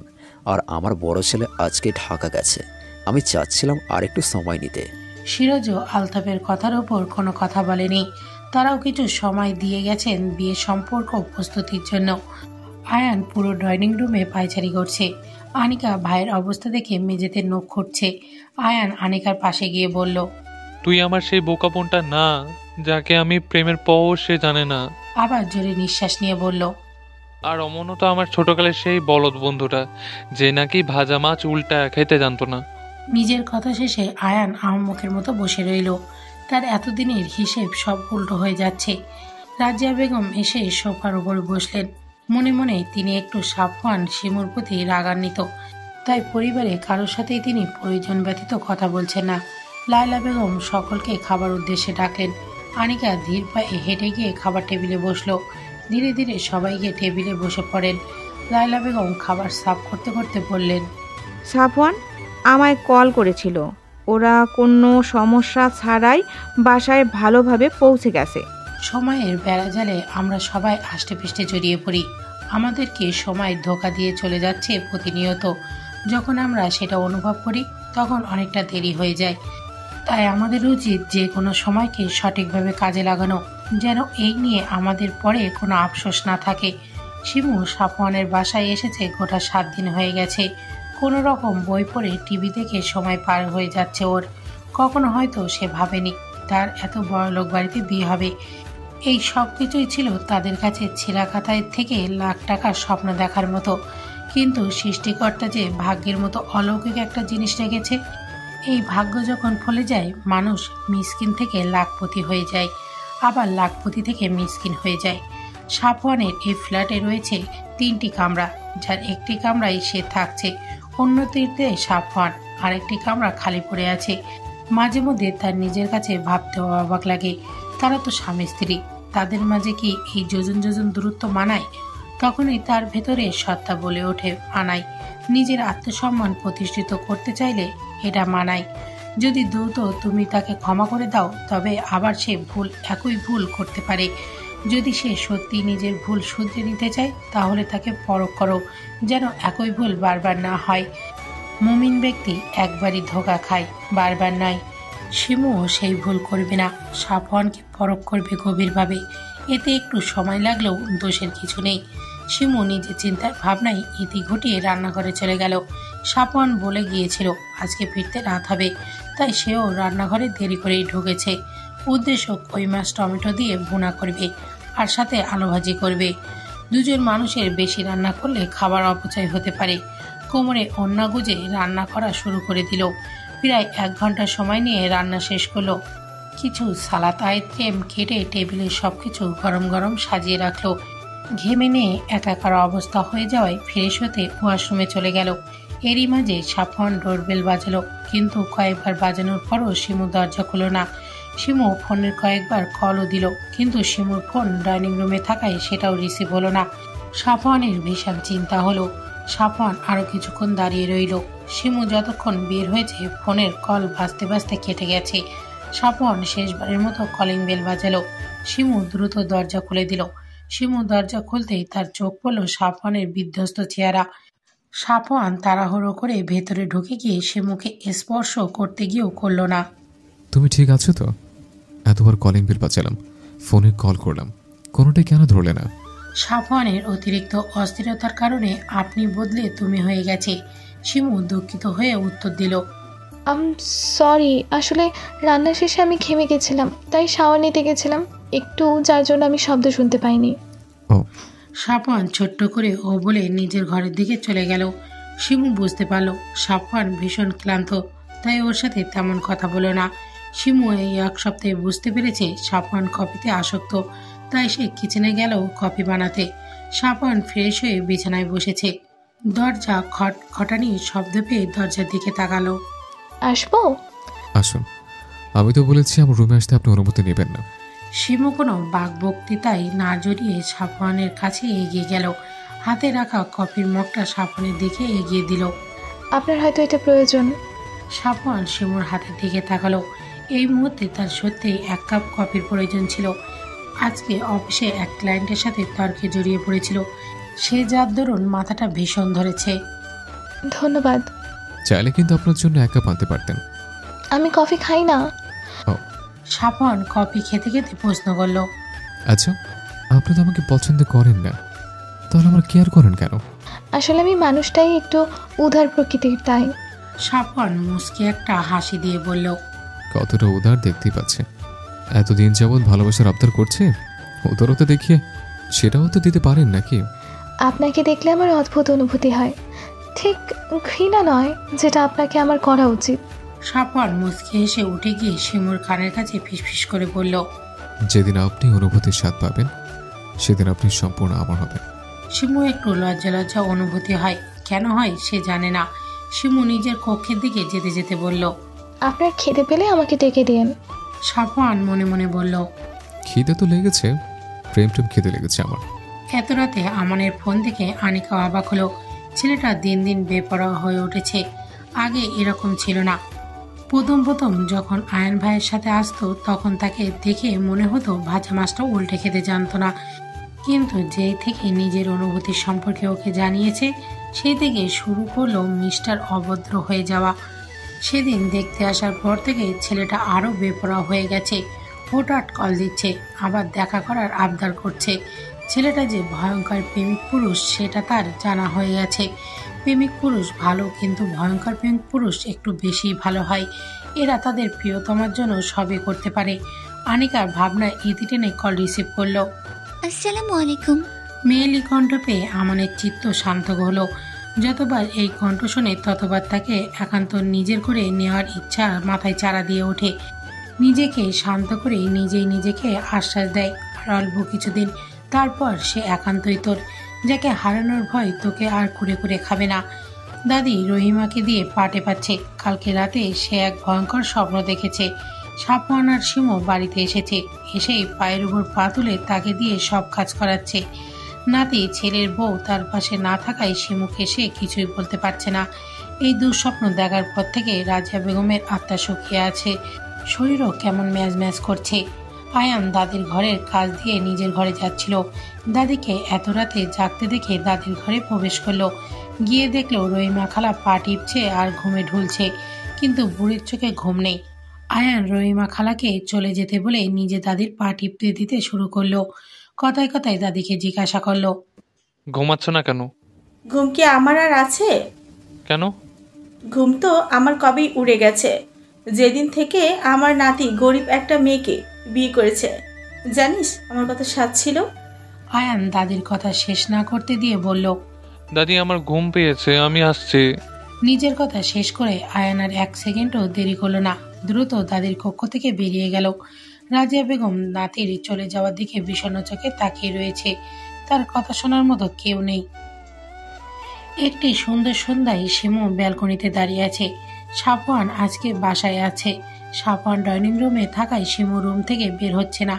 সাফওয়ানের সামনে গেলে নিজের মধ্যে একরকম জড়তা অনুভূতি হয়। ওর কেন এই জড়তা সেটা কিছু জানে না।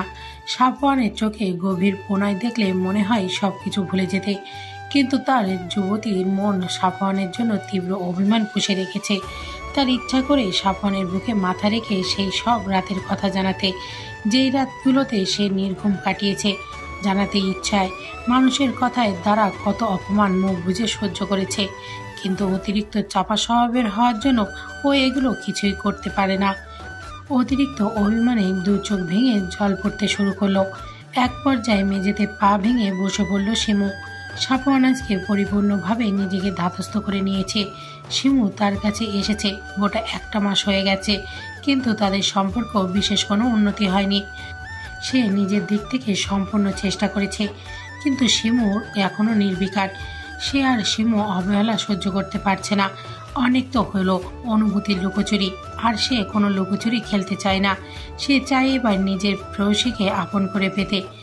নিজের সাথে বোঝাপড়া করে সাফওয়ান সোজা শিমুর ঘরের দিকে চলে যায়, কিন্তু গিয়ে দেখলো শিমু রুমে নেই।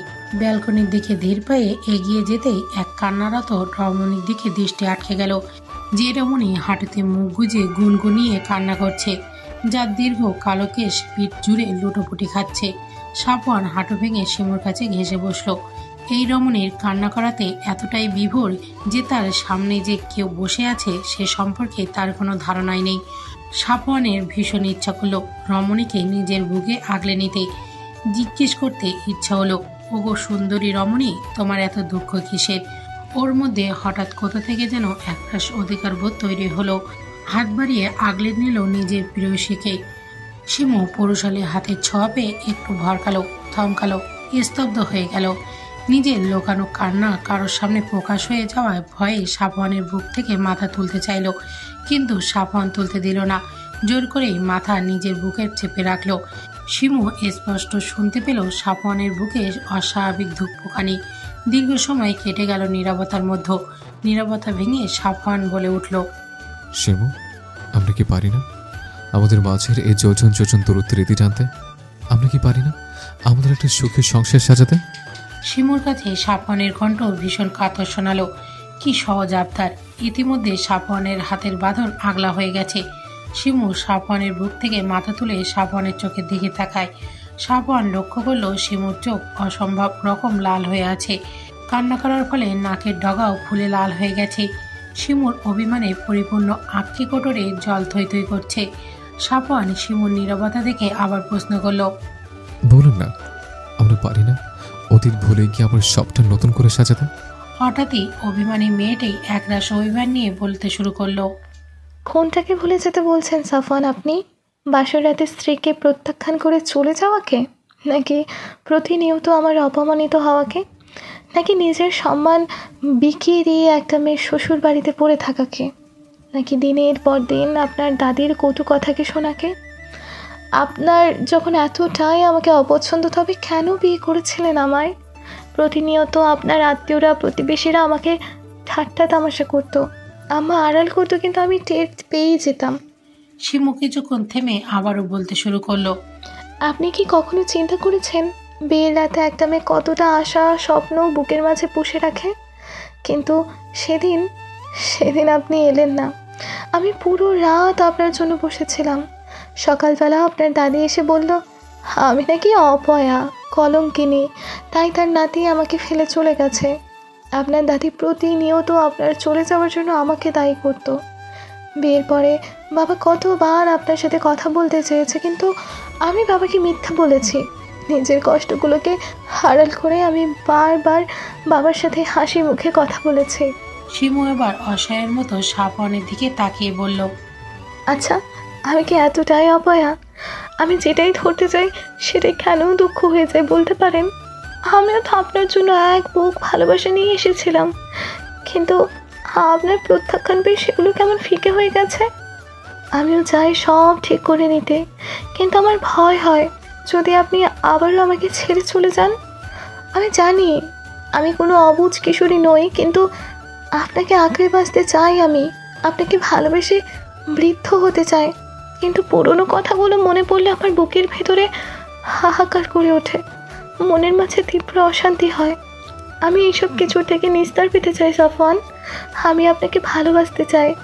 মোম যেমন আগুনের স্পর্শ পেয়ে গলে যায়, শিমুও তেমন সাফওয়ানের উষ্ণ স্পর্শ পেয়ে নিজের বুকে রাখা সকল কষ্ট প্রকাশ করে দিচ্ছে। আজ নিজেকে অনেক হালকা মনে হচ্ছে শিমুর। নিজের সব অভিযোগ প্রকাশ করতে পেরে মনে শান্তি লাগছে ওর। খুব কাঁদতে ইচ্ছা করছে। সাফওয়ান শিমুকে আবার বুকের মাঝে আগলে নিল। শিমু আবারও কাঁদতে শুরু করলো। এই কান্না যেন দীর্ঘকালের অভিমানের পাওয়ার ধসে পড়ার কান্না। সাফওয়ান শিমুর সমস্ত অভিযোগ মন দিয়ে শুনছে। নিজের করা ভুলের জন্য সে সত্যিই ভীষণ অনুতপ্ত। নিজের রাগ জেদকে প্রাধান্য না দিলে হয়তো আজকে মেয়েটা এই পাওয়ার সমান অভিমান দেখতে হতো না। তাদের ভালোবাসার একটা সংসার হতো এতদিনে। সাফওয়ান শিমুর মাথা তুলে নিজের দিকে ঘোরালে। শিমু কাঁদতে কাঁদতে অবস্থা খারাপ করে ফেলেছে নিজের। সাফওয়ান একটা দীর্ঘশ্বাস ফেলে বলতে শুরু করলো, আমি আপনার সাথে অনেক অনেক অন্যায় করেছি, আমি জানি। আমি সেগুলোকে শুধরে নিতে চাই। আমার এই ভুলগুলো শুধরে নেবার জন্য আমি আপনার থেকে একটা সুযোগ চাই। দয়া করে আমাকে ফেরাবেন না।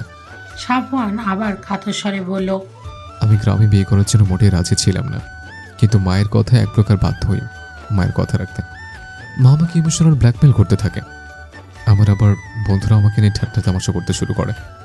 এদিকে মা বাবার চাপ, অন্যদিকে বন্ধুদের ঠাট্টা, সব মিলে আমি অতিষ্ঠ হয়ে পড়েছিলাম। মায়ের কথা রাখতে আপনাকে বিয়ে করলাম ঠিকই, কিন্তু আপনাকে মেনে নিতে আমার ভীষণ কষ্ট হচ্ছিল। আপনি জানলে অবাক হবেন, আমি আপনাকে বিয়ের আগে একবারের জন্য দেখিনি। কবুল বলার পরে আমি বিয়ের আসর ছেড়ে চলে এসেছিলাম।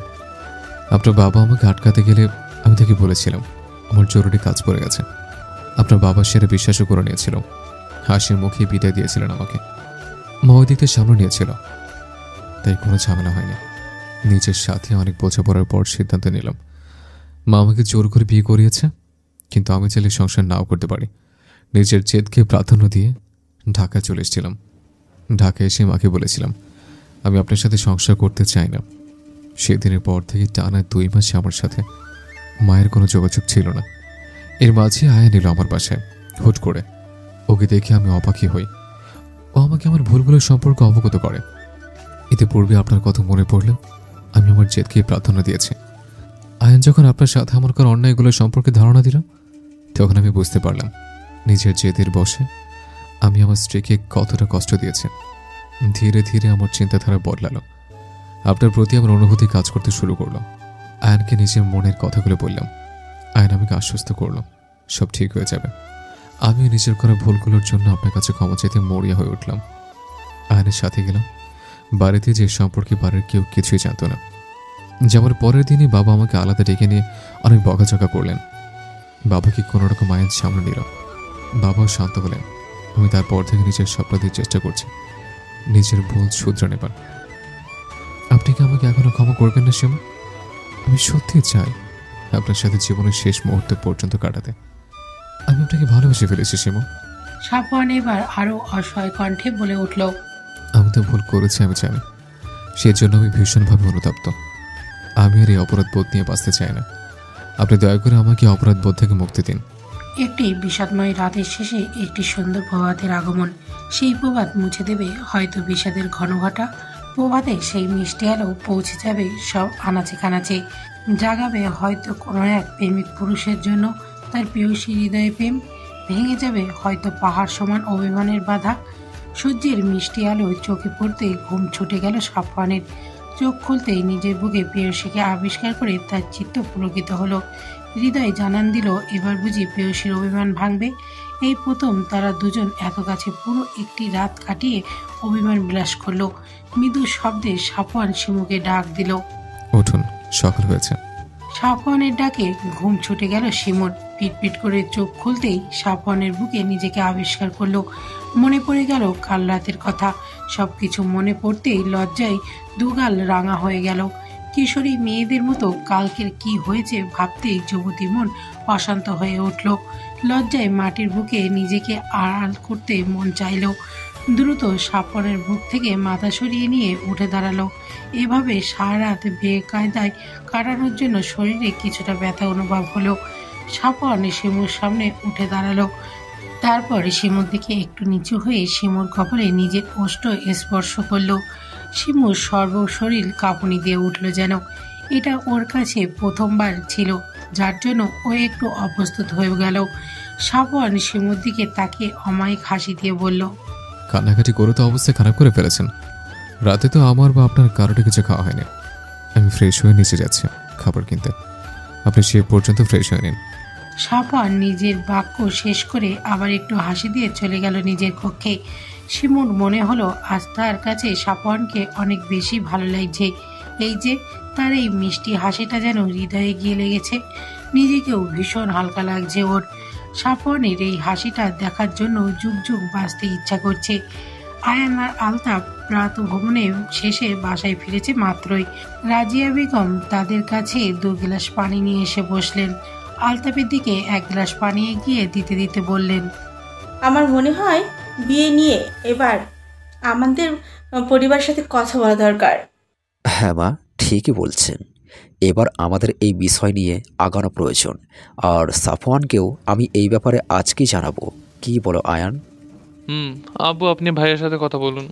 আনিকা আড়াল থেকে সব কথা শুনে নিজের কক্ষের দিকে দৌড়ে চলে গেল। তার ভীষণ লজ্জা লাগছে।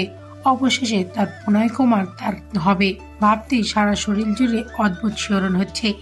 নিজের কক্ষে রাখা ড্রেসিং টেবিলের সামনে গিয়ে লাল ওড়না দিয়ে মুখ ঢেকে দেখলো কেমন লাগে। বধূবেশে নিজেকে কল্পনা করতেই 2 গাল রক্তিম আবার ছড়িয়ে বলল, আচ্ছা আমানের কেমন অনুমতি হবে যদি সে জানতে পারে খুব শীঘ্রই তাদের বিয়ে হচ্ছে? না না, সে আর ভাবতে পারছে না। লজ্জায় আড়ষ্ট হচ্ছে বারবার। সাফওয়ান আজকে নিজের কর্মক্ষেত্র থেকে দ্রুত প্রস্থান করে শপিং মলের উদ্দেশ্যে বেরিয়ে পড়েছে। বউকে তেমন কিছুই দেয়া হয়নি তার। পরে বউয়ের তাকে কৃপণ বলুক, সে সেটা চায় না। গাড়ি পার্কিং লটে রেখে বেরিয়ে গেল শপিং মলের দিকে। উদ্দেশ্য বউকে উপহার দেয়া। শপিং মল থেকে বের হতে হতেই বিকেল হয়ে গেল। মনে মনে বলল, মেয়েদের জিনিস ক্রয় করা ভীষণ কষ্টের সাধ্য, এটা মেয়েরাই ভালো করতে পারে। এরপর শপিং ব্যাগগুলো গাড়িতে রেখে বাসার উদ্দেশ্যে রওনা হলো। বাসার পৌঁছে 2 বার কলিং বেল চাপতেই শিমু দরজা খুলে দিল। শিমু সাফওয়ানের হাতের দিকে তাকাতেই অবাক হলো। প্রায় 10-12টির মতো শপিং ব্যাগ। সাফওয়ান শিমুর দিকে ব্যাগগুলো এগিয়ে দিয়ে বলল, এগুলো তোমার জন্য। শিমু সাফওয়ানের হাত থেকে ব্যাগগুলো নিতেই সাফওয়ান গিয়ে ড্রয়িং রুমে রাখা সোফার উপর বসে পড়ল। শিমুকে উদ্দেশ্য করে বলল, আজকে রাতে আমরা ঘুরতে বের হব। আপনি এখান থেকে আপনার পছন্দ মতো একটি শাড়ি পরে তৈরি হয়ে নেবেন। প্রতিটা মেয়ে তার প্রিয় মানুষের দেওয়া ছোট্ট ছোট্ট উপহারগুলোতে পাহাড় সমান আনন্দ খুঁজে পায়। শিমুও তার ব্যতিক্রম নয়। সেও তার স্বামীর দেওয়া উপহারগুলোতে ভীষণ খুশি হয়েছে, কিন্তু সেটা প্রকাশ করল না। নিজের পছন্দ মতো একটি কালো রঙের শাড়ি বেছে নিল শিমু। আয়নার সামনে গিয়ে গায়ে জড়াতেই নিজেকে দেখে নিজেই মুগ্ধ হলো। অনেক দিন পরে যেন নিজের মাঝে নিজেকে খুঁজে পেল ও। মাথায় ম্যাচিং করে কালো রঙের একটা হিজাব পরে নিল। হাত ভরে চুড়ি পরে হাত নাড়াচাড়া করলো। চুড়িতে ঝনঝন করে আওয়াজ হতেই ঠোঁটের কোণে এক চিলতে হাসি ফুটে উঠল। ইচ্ছা করলো ঠোঁটে আজ লাল টুকটুকে লিপস্টিক দিতে। নিজের ইচ্ছেকে প্রাধান্য দিয়ে ঠোঁটে রক্তরাঙা লিপস্টিক নিল।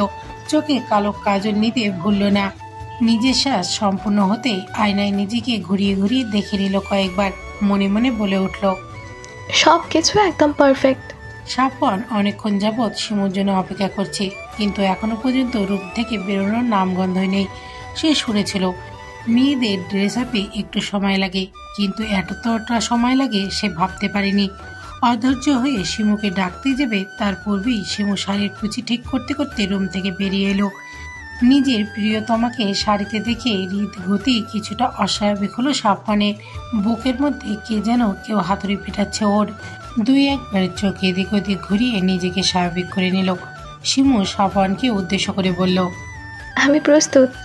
সাফওয়ান মনে মনে বলল, আমাকে অপ্রস্তুত করতে নিজে তো প্রস্তুত হবে না। মুখে বলল, চলুন যাওয়া যাক। আজকে সাফওয়ান নিজের প্রিয় গাড়িটাকে নিয়ে বের হয়নি। এর পিছনে অবশ্য একটা কারণ আছে। বাসার নিচে নামতেই রিক্সা পেয়ে গেল ওরা। সাফওয়ান আগেই শিমুকে উঠতে বলল। শিমু রিক্সায় কিছুটা সংকোচ নিয়ে বসে পড়ল।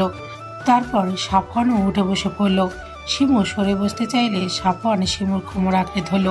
কানে কানে ফিসফিস করে বলল, দূরে যেন সরে বসতে না পারেন, তার জন্য এত আয়োজন। শিমু সাফওয়ানের দিকে চোখ বড় বড় করে তাকালো। তবে কি এই জন্যই নিজের গাড়িটা নিয়ে বের হয়নি সাফওয়ান? সাফওয়ানের ঠোঁটের কোণে বাঁকা হাসি ফুটিয়ে বলল, আপনার ঠোঁটে লাল লিপস্টিক কিন্তু মারাত্মক লাগছে, পুরো রেড ওয়াইনের মতো, দেখলেই নেশা ধরে যাচ্ছে। শিমু অবস্থিত হয়ে অন্যদিকে মুখ ঘোরালো। তার কান গরম হয়ে গেছে লজ্জায়। সর্বাঙ্গ শরীর শিরশির করছে। শিমুকে অন্যদিকে ঘুরতে দেখে সাফওয়ান কিছুটা অসহায় কণ্ঠে বলে উঠল, মামা আমি কি দেখতে খারাপ বলুন তো? রিক্সাওয়ালা মামা বিস্ময় নিয়ে পিছনে ঘুরল একবার। শিমু ও সাফওয়ানের দিকে অবাক দৃষ্টিতে তাকিয়ে রইল। আপনি কি পাগল হয়ে গেছেন সাফওয়ান? কি সব আবল তাবল বলছেন? সাফওয়ান শিমুর কথায় পাত্তা দিল না, আবারও বলে উঠল, মামা কিছু বললেন না যে? মামা আপনি দেখতে তো মেলা সুন্দর, কিন্তু এমন কথা কইতাছেন কেন? সাফওয়ান শিমুর দিকে তাকিয়ে একটা দীর্ঘশ্বাস ছাড়ল। আমি ভাবলাম আমি দেখতে হয়তো অনেক খারাপ, সেই জন্য আপনার মামি আমার দিকে ঘুরেও তাকাচ্ছে না। রিক্সাওয়ালা মামা উচ্চ শব্দে হেসে দিল। মামা আপনারা পারেনও বটে। শিমু সাফওয়ানের দিকে চোখ পাকিয়ে তাকিয়ে রইল, মনে মনে বলল, লোকটা ভীষণ অসভ্য। হঠাৎ নিরামিষ থেকে আমিষ হয়ে গেল কি করে আল্লাহই জানেন। লজ্জা শরম একেবারে বিকিয়ে দিয়ে এসেছে মনে হচ্ছে। সাফওয়ান মিটি মিটি হাসছে আর শিমুর চোখ রাগানো উপভোগ করছে। রোজ আকাশে সূর্য উঠতে দেখি, আবার সন্ধ্যায় সূর্যকে অস্ত্র দেখতেও দেখি। এই দেখা দেখির মাঝে আমাদের জীবন থেকে অনেকটা সময় চলে যায়। জীবনের এই উত্থান পতনের সেকলে আমরা সবাই জড়িয়ে। দেখতে দেখতে আনিকা আর আমানের বিয়ের দিনও চলে এসেছে। বেশ জমকালো আয়োজনে সাফওয়ানদের বাসার ছাদে গায়ে হলুদের আয়োজন করা হয়েছে। শিমু আর অনিকার কাজিনরা অনিকাকে গায়ে হলুদের জন্য প্রস্তুত করছিল। মাঝে মধ্যে দুই একটা দুষ্টুমিও করছিল। আনিকার গাল বারবার রাঙা হয়ে যাচ্ছে তাতে। শিমু অনিকার গাল টেনে দিয়ে বলল, ননদি তোমাকে ভীষণ সুন্দর লাগছে। আমান ভাই তোমাকে দেখলে অজ্ঞানী হয়ে যাবে। রুমে উপস্থিত সবাই খলখলিয়ে হেসে উঠল। অনিকার মুখ আবারও লজ্জায় রাঙা হয়ে উঠল। হয়েছে, আর লজ্জা পেও না। সাফওয়ানদের বাসার ছাদ অনেকটাই বড় হয় আয়োজন খুব সুন্দরভাবে করা হয়েছে। এক পাশে খাবারের ব্যবস্থা করা হয়েছে, আরেক পাশে নাচ গান ও অনিকাকে বসানোর জায়গা করা হয়েছে। সাফওয়ান তার স্ত্রীর দেখা সকাল থেকে এই পর্যন্ত পায়নি। বড় ভাই হিসেবে ব্যস্ততা একটু বেশি বলতে গেলে। এখনো গোসল করা হয়নি ওর। সবকিছু সুন্দরভাবে হয়েছে কিনা আবারও দেখে নিল। একমাত্র বোন বলে কথা, কোনো রকম ত্রুটি রাখা যাবে না। আয়ান রান্নার দিকটা সামলাচ্ছে, দাদি এদিক ওদিক ঘুরে ঘুরে তদারকি করছে সব ঠিক হচ্ছে কিনা। লায়লা বেগম রান্নার কাজকর্ম, অতিথি আপ্যায়নে সব মিলিয়ে সেও ভীষণ ব্যস্ত। দুপুরের দিকে অনিকাকে সম্পূর্ণ প্রস্তুত করে শিমু নিজে তৈরি হতে চলে যায়। মোটামুটি ননদের বিয়ে উপলক্ষে সে এসেছে 7 দিন আগে ঢাকা থেকে, আর সাফওয়ান এসেছে বিয়ের 3 দিন আগে। আসার পর থেকে সাফওয়ানও ভীষণ ব্যস্ত হয়ে পড়েছে। একমাত্র বোন বলে কথা, দুই ভাইয়ের নয়নের মণি। শিমু নিজেদের রুমে এসেছে ফ্রেশ হতে। বিছানার ওপর একটি শপিং ব্যাগ দেখে অবাক হলো। সেটা খুলবে কি খুলবে না সেটা ভাবতে ভাবতে সাফওয়ান রুমে এসে পড়ল, শার্টের হাতা ফোল্ড করতে করতে। ঘরমাক্ত শরীর, শার্টের উপর দুটো বোতাম খোলা। সাফওয়ান এসে ক্লান্ত ভঙ্গিতে বিছানায় বসে পড়ল। শিমুকে ইশারা করলো এসির পাওয়ার বাড়িয়ে দিতে। শিমু তাই করলো। তবুও সাফওয়ানের গরম না কমায় একটানে শার্ট খুলে ফেলল। শিমু তা দেখে দ্রুত কাবাডের কাছে গেল পোশাক নিয়ে ওয়াশরুমে যাবার জন্য। ওদিকে কি করছো তুমি? শাড়ি নিচ্ছি, এখন ফ্রেশ হওয়া প্রয়োজন। আনিকাকে মেহেদি দেওয়া হচ্ছে, মেহেদি শুকালে ওকে গোসলে নিয়ে যেতে হবে। সেই পর্যন্ত ভাবছি আমি ফ্রেশ হই নাই। সাফওয়ান এগিয়ে গিয়ে শিমুর পিছনে গিয়ে দাঁড়ালো। শিমু কাবাটে আটকিয়ে পিছনে ঘুরতেই সাফওয়ানের প্রশস্ত বুকে ধাক্কা খেলো। শিমু চলে যেতে চাইলে সাফওয়ান 2 হাত দিয়ে কোমর আঁকড়ে ধরল। সাফওয়ান শিমুর থুতনিটা একটু উঁচু করে ধরল। আমার থেকে তো পালাই পালাই করো কেন? শিমু ভুরুজোড়া কুচকে নিল। সাফওয়ান শিমুর কুচকে যাওয়া ভুরুদয় মাঝখানের দিকে ওষ্ঠ স্পর্শ করলো। শিমুর মনে জেগে ওঠা প্রশ্ন সাফওয়ান আর করতে দিল না, নিজের উত্তর দেবার ভঙ্গিতে বলল, এইসব আপনি টাপনিতে আমার রোমান্টিক ফিল আসে না। পরের বউ মনে হয়। নিজের বউকে তুমি বলতে ভীষণ শান্তি, বুঝলাম। সাফওয়ান শিমুর কপালের দিকে আরেকটা বার এগোতে গেলেই শিমু সাফওয়ানকে ছাড়িয়ে দিয়ে বলে উঠল, দূরে থাকুন। বউর থেকে আমি আর দূরে থাকতে পারছি না। সাফওয়ানের অকপটে উত্তরে শিমু স্তব্ধ। এই লোকটা এত নির্লজ্জ কেমন করে হলো? সাফওয়ান বিছানার উপর থেকে ব্যাগটা এনে শিমুর হাতে ধরিয়ে দিল। এটা পরে নাও, অনেক খোঁজাখোঁজির পর এটা পছন্দ হয়েছে আমার। শিমু সাফওয়ানের সাথে আর ভালো মন্দ কথা বলল না। এই ভয়ে লোকটা যদি আবার ঠোঁট কাটা কথা বলে ফেলে। অতি দ্রুত শপিং ব্যাগটা নিয়ে ওয়াশরুমে চলে গেল। সাফওয়ান সেদিকে তাকিয়ে অসহায় কণ্ঠে বলে উঠল, বউকে পটানো থেকে মশারি টানানো সহজ। সাফওয়ানের নিজেরও ফ্রেশ হওয়া প্রয়োজন, তাই সে আয়ানের রুমের দিকে ফ্রেশ হতে চলে গেল। আয়ান একগাদা পাঞ্জাবি বিছানার উপর ছড়িয়ে ছিটিয়ে বসে আছে। কোনটা পরবে সেই নিয়ে সে ভীষণ কনফিউজ। সাফওয়ান আয়ানের কর্মকাণ্ড দেখে বিরক্তি হয়ে ওর দিকে এগিয়ে গেল। এগুলো কি করছিস তুই?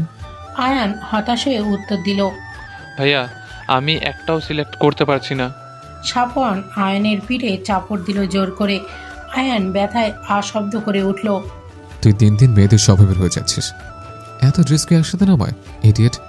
ভাইয়া কি করি বলো, মেয়েদের ইমপ্রেস করতে হবে, না হলে আমার আর বিয়েই হবে না। তুই কি বড় হবি না? আমি তো ছোট হয়েই রইলাম, কয়দিন পর ছোট বোনের বাচ্চা মামা বলে ডাকবে। হয়েছে, আর আফসোস করিস না। আমি অফ হোয়াইট রঙের পাঞ্জাবি পরি আর তুই গাঢ় খয়েরি রঙের পাঞ্জাবিটা পরবি, ওকে? এবার ঠিক আছে, তাহলে তুমি দাঁড়ো, আমি ফ্রেশ হয়ে আসছি। দ্রুত বের হবি কিন্তু। শিমু বাথরুম থেকে বের হয়ে এসে বিছানায় শাড়িটা মেলে ধরল। অফ হোয়াইট রঙের একটি শাড়ি, আর মাঝে সুতোর কাজে হলুদ টুকটুকে ফুল, আর ব্লাউজটা শাড়ির সাথে ম্যাচিং করে ফুল হাতা দিয়ে বানানো হয়েছে। শিমু সাফওয়ানের রুচি প্রশংসা না করে পারল না। ভীষণ সুন্দর একটা শাড়ি এটা। সাফওয়ানের এই হুটহাট সারপ্রাইজ দেওয়ার অভ্যাস ভীষণ ভালো লাগে ওর। চুল দ্রুত হেয়ার ড্রাই দ্বারা শুকিয়ে হাত খোপা করে নিল। শাড়িটা সুন্দর করে পরা শেষে আয়নার সামনে গিয়ে ঘুরে ঘুরে দেখতে লাগলো। এরই মাঝে সাফওয়ানও আবার রুমে প্রবেশ করলো। শিমু শাড়ি গায়ে পরে বোকার মতো দাঁড়িয়ে আছে, কি করবে বুঝতে পারছে না। সুতি শাড়ি হওয়ার জন্য শিমু এক হাতে সেগুলো ঠিকও করতে পারছে না। সাফওয়ান ধীর পায়ে হেঁটে গিয়ে শিমুর পায়ের কাছে বসলো। শিমু সাফওয়ানকে দেখে একটু দূরে সরে যেতে চাইল। সাফওয়ানের চোখের ইশারায় চুপ করে দাঁড়াতে বলল। তারপর খুবই সন্দর্পণে নিজের স্ত্রীর কুচিগুলো ঠিক করতে লাগলো। তারপর উঠে গিয়ে আঁচলের কুচিটা করে দিল, সেফটি পিনের সাহায্যে আটকে দিল। শিমুকে ঘুরিয়ে দেখলো কয়েকবার, তারপর মেকআপ বক্স থেকে হালকা গোলাপি কালারের লিপস্টিক নিজে শিমুর ঠোঁটে পরিয়ে দিল। চোখে হালকা কাজলও দিয়ে দিল। চুলে কাটিটা খুলে চুলের বাঁধন মুক্ত করে দিল। পিঠ জুড়ে এক ঝাঁক কালো কেশ ছড়িয়ে ছিটিয়ে পড়ল। সাফওয়ান সেইগুলোকে সুন্দর করে আশ্রে খোপা করে দিল। স্ত্রীর দিকে মুগ্ধ চোখে তাকিয়ে রইল কিছুক্ষণ, অতঃপর মাথায় আঁচল দ্বারা ঢেকে দিল। তোমার এই সুন্দর কেশ দেখার অধিকার শুধু আমার আছে, অন্য কারো না। শিমু তার প্রিয় সুদর্শন পুরুষের কথা শুনে মুগ্ধ হলো। তার প্রিয় পুরুষটা কত যত্নশীল আর দায়িত্ববান স্ত্রীর প্রতি তার কত নিখুঁত ভালোবাসা। এই পুরুষটা শরীর ছোঁয়ার আগে তার মন ছুঁয়ে দিয়েছে। কতজন পুরুষ পারে নিজের স্ত্রীকে এরকমভাবে ভালোবাসতে? আজকে তার নিজেকে ভাগ্যবতী মনে হচ্ছে। স্বামী স্ত্রীর পবিত্র ভালোবাসা শুধু শারীরিক চাহিদায় সীমাবদ্ধ থাকে না, এটা দুজন মানুষের সার্বিক প্রয়োজনে পরিপূর্ণ হিসেবে কাজ করে। কিন্তু অনেকে যুগল এরই প্রকৃত অর্থ বুঝতে পারে না, যার জন্য সংসারে লেগে থাকে অশান্তি আর বিতৃষ্ণা। শিমুর মনে হলো তার সুদর্শন পুরুষটাকে বেশি সুদর্শন লাগছে। তার মনে ভয় হচ্ছে যদি অন্য কেউ তার পুরুষটির দিকে নজর দেয়।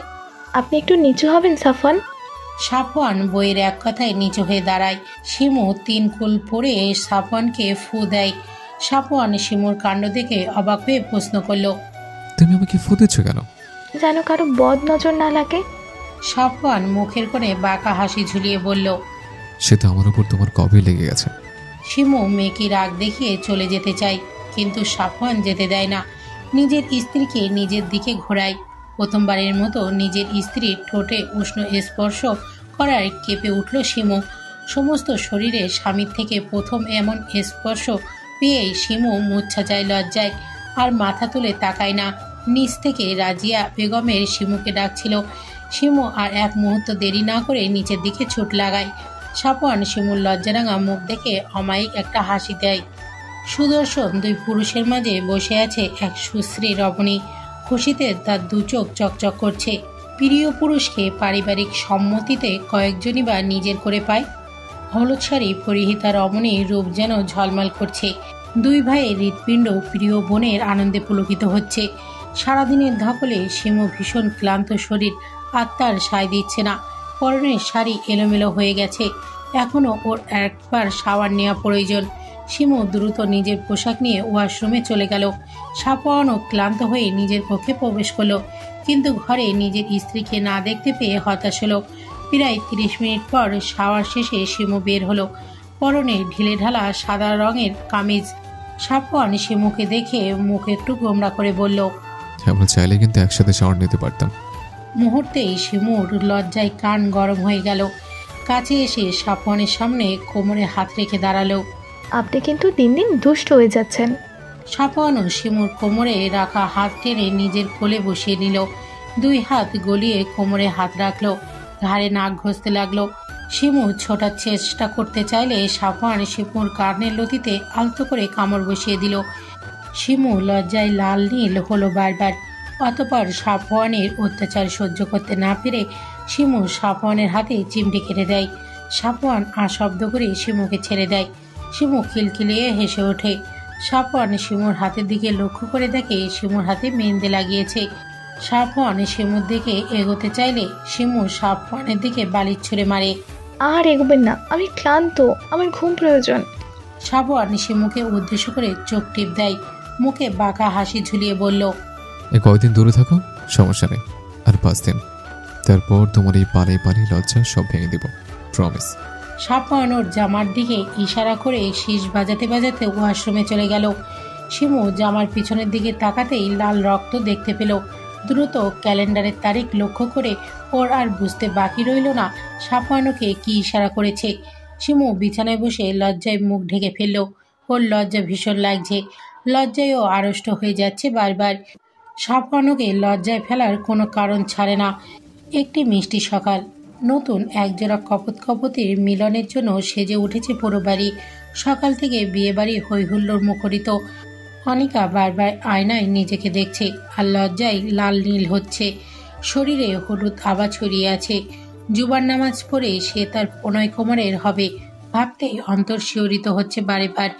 নিজের মানুষকে আপন করে পাবার আনন্দ কতখানি অনিকা সেটা বারবার অনুভব করছে। আনন্দ, দুষ্টু মিষ্টি লজ্জা আরও শরীরকে শিহরিত করছে। আয়ান বোনের কক্ষে ঢুকতে দেখতে পেল অনেকগুলো মেয়েদের হাসাহাসি। সে ঢুকতেই সবাই কিছুটা চুপ হলো, কিন্তু এতগুলো মেয়ের মাঝে অনিকার এক বান্ধবী বলে উঠল, ভাইয়া, অনিকা তো আপনার 5 বছরের ছোট, সে বিয়ে করে নিচ্ছে, কিন্তু আপনার সিঙ্গেল থাকার রহস্য কি? আয়ান অ্যাটিটিউড নিয়ে বলল, আমি এইসব বিয়ে ঠিয়ে এখন করতে চাই না। অনিকা ইচ্ছা হলো ভাইকে একটু পচাতে, কিন্তু বন্ধু মহল আর কাজের মহলের সামনে প্রিয় ভাইকে লজ্জা দিতে মন চাইল না। কিন্তু ভিড়ের মাঝে আয়ানদের ছোট পুপির মেয়ে বলে উঠল, ও জানি তুমি কেমন বিয়ে পাগল, আসলে কোনো মেয়ে তোমায় পাত্তা দেয় না এই ব্যাপারে। মুহূর্তে ঘর জুড়ে হাসির শব্দ ছড়িয়ে পড়ল। আয়ান তার ছোট পুপির মেয়ে তোহার দিকে রাগি চোখ করে তাকালো। মেয়েটা তার থেকে বয়সে ছোট, কিন্তু সম্পর্ক দা আর মাছের ন্যায়। দেখ, তুই আমাকে বললি আমাকে মেয়েরা পাত্তা দেয় না। আজকে আমি 10টি মেয়ে পটাবো, আগামী 1 মাসের ভেতরে বিয়ে করে হানিমুনেও যাব। আয়ান নিজের কথা শেষ করে রেগে ঘর থেকে বেরিয়ে গেল। এই পুচকি মেয়ে তাকে অপমান করার সাহস কোথায় পেল? সে হয়তো প্রথম ছেলে যে বোনের বিয়েতে বউ খোঁজার মিশনে নেমেছে। তাকে নাকি তোহা বলে। মেয়েরা পাত্তাই দেয় না।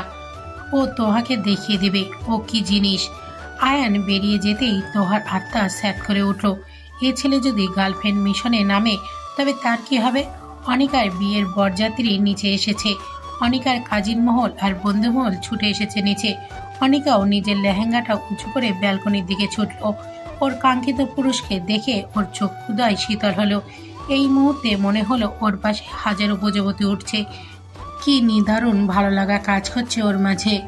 আমানকে হালকা মিষ্টিমুখ করিয়ে বাড়িতে প্রবেশ করালো।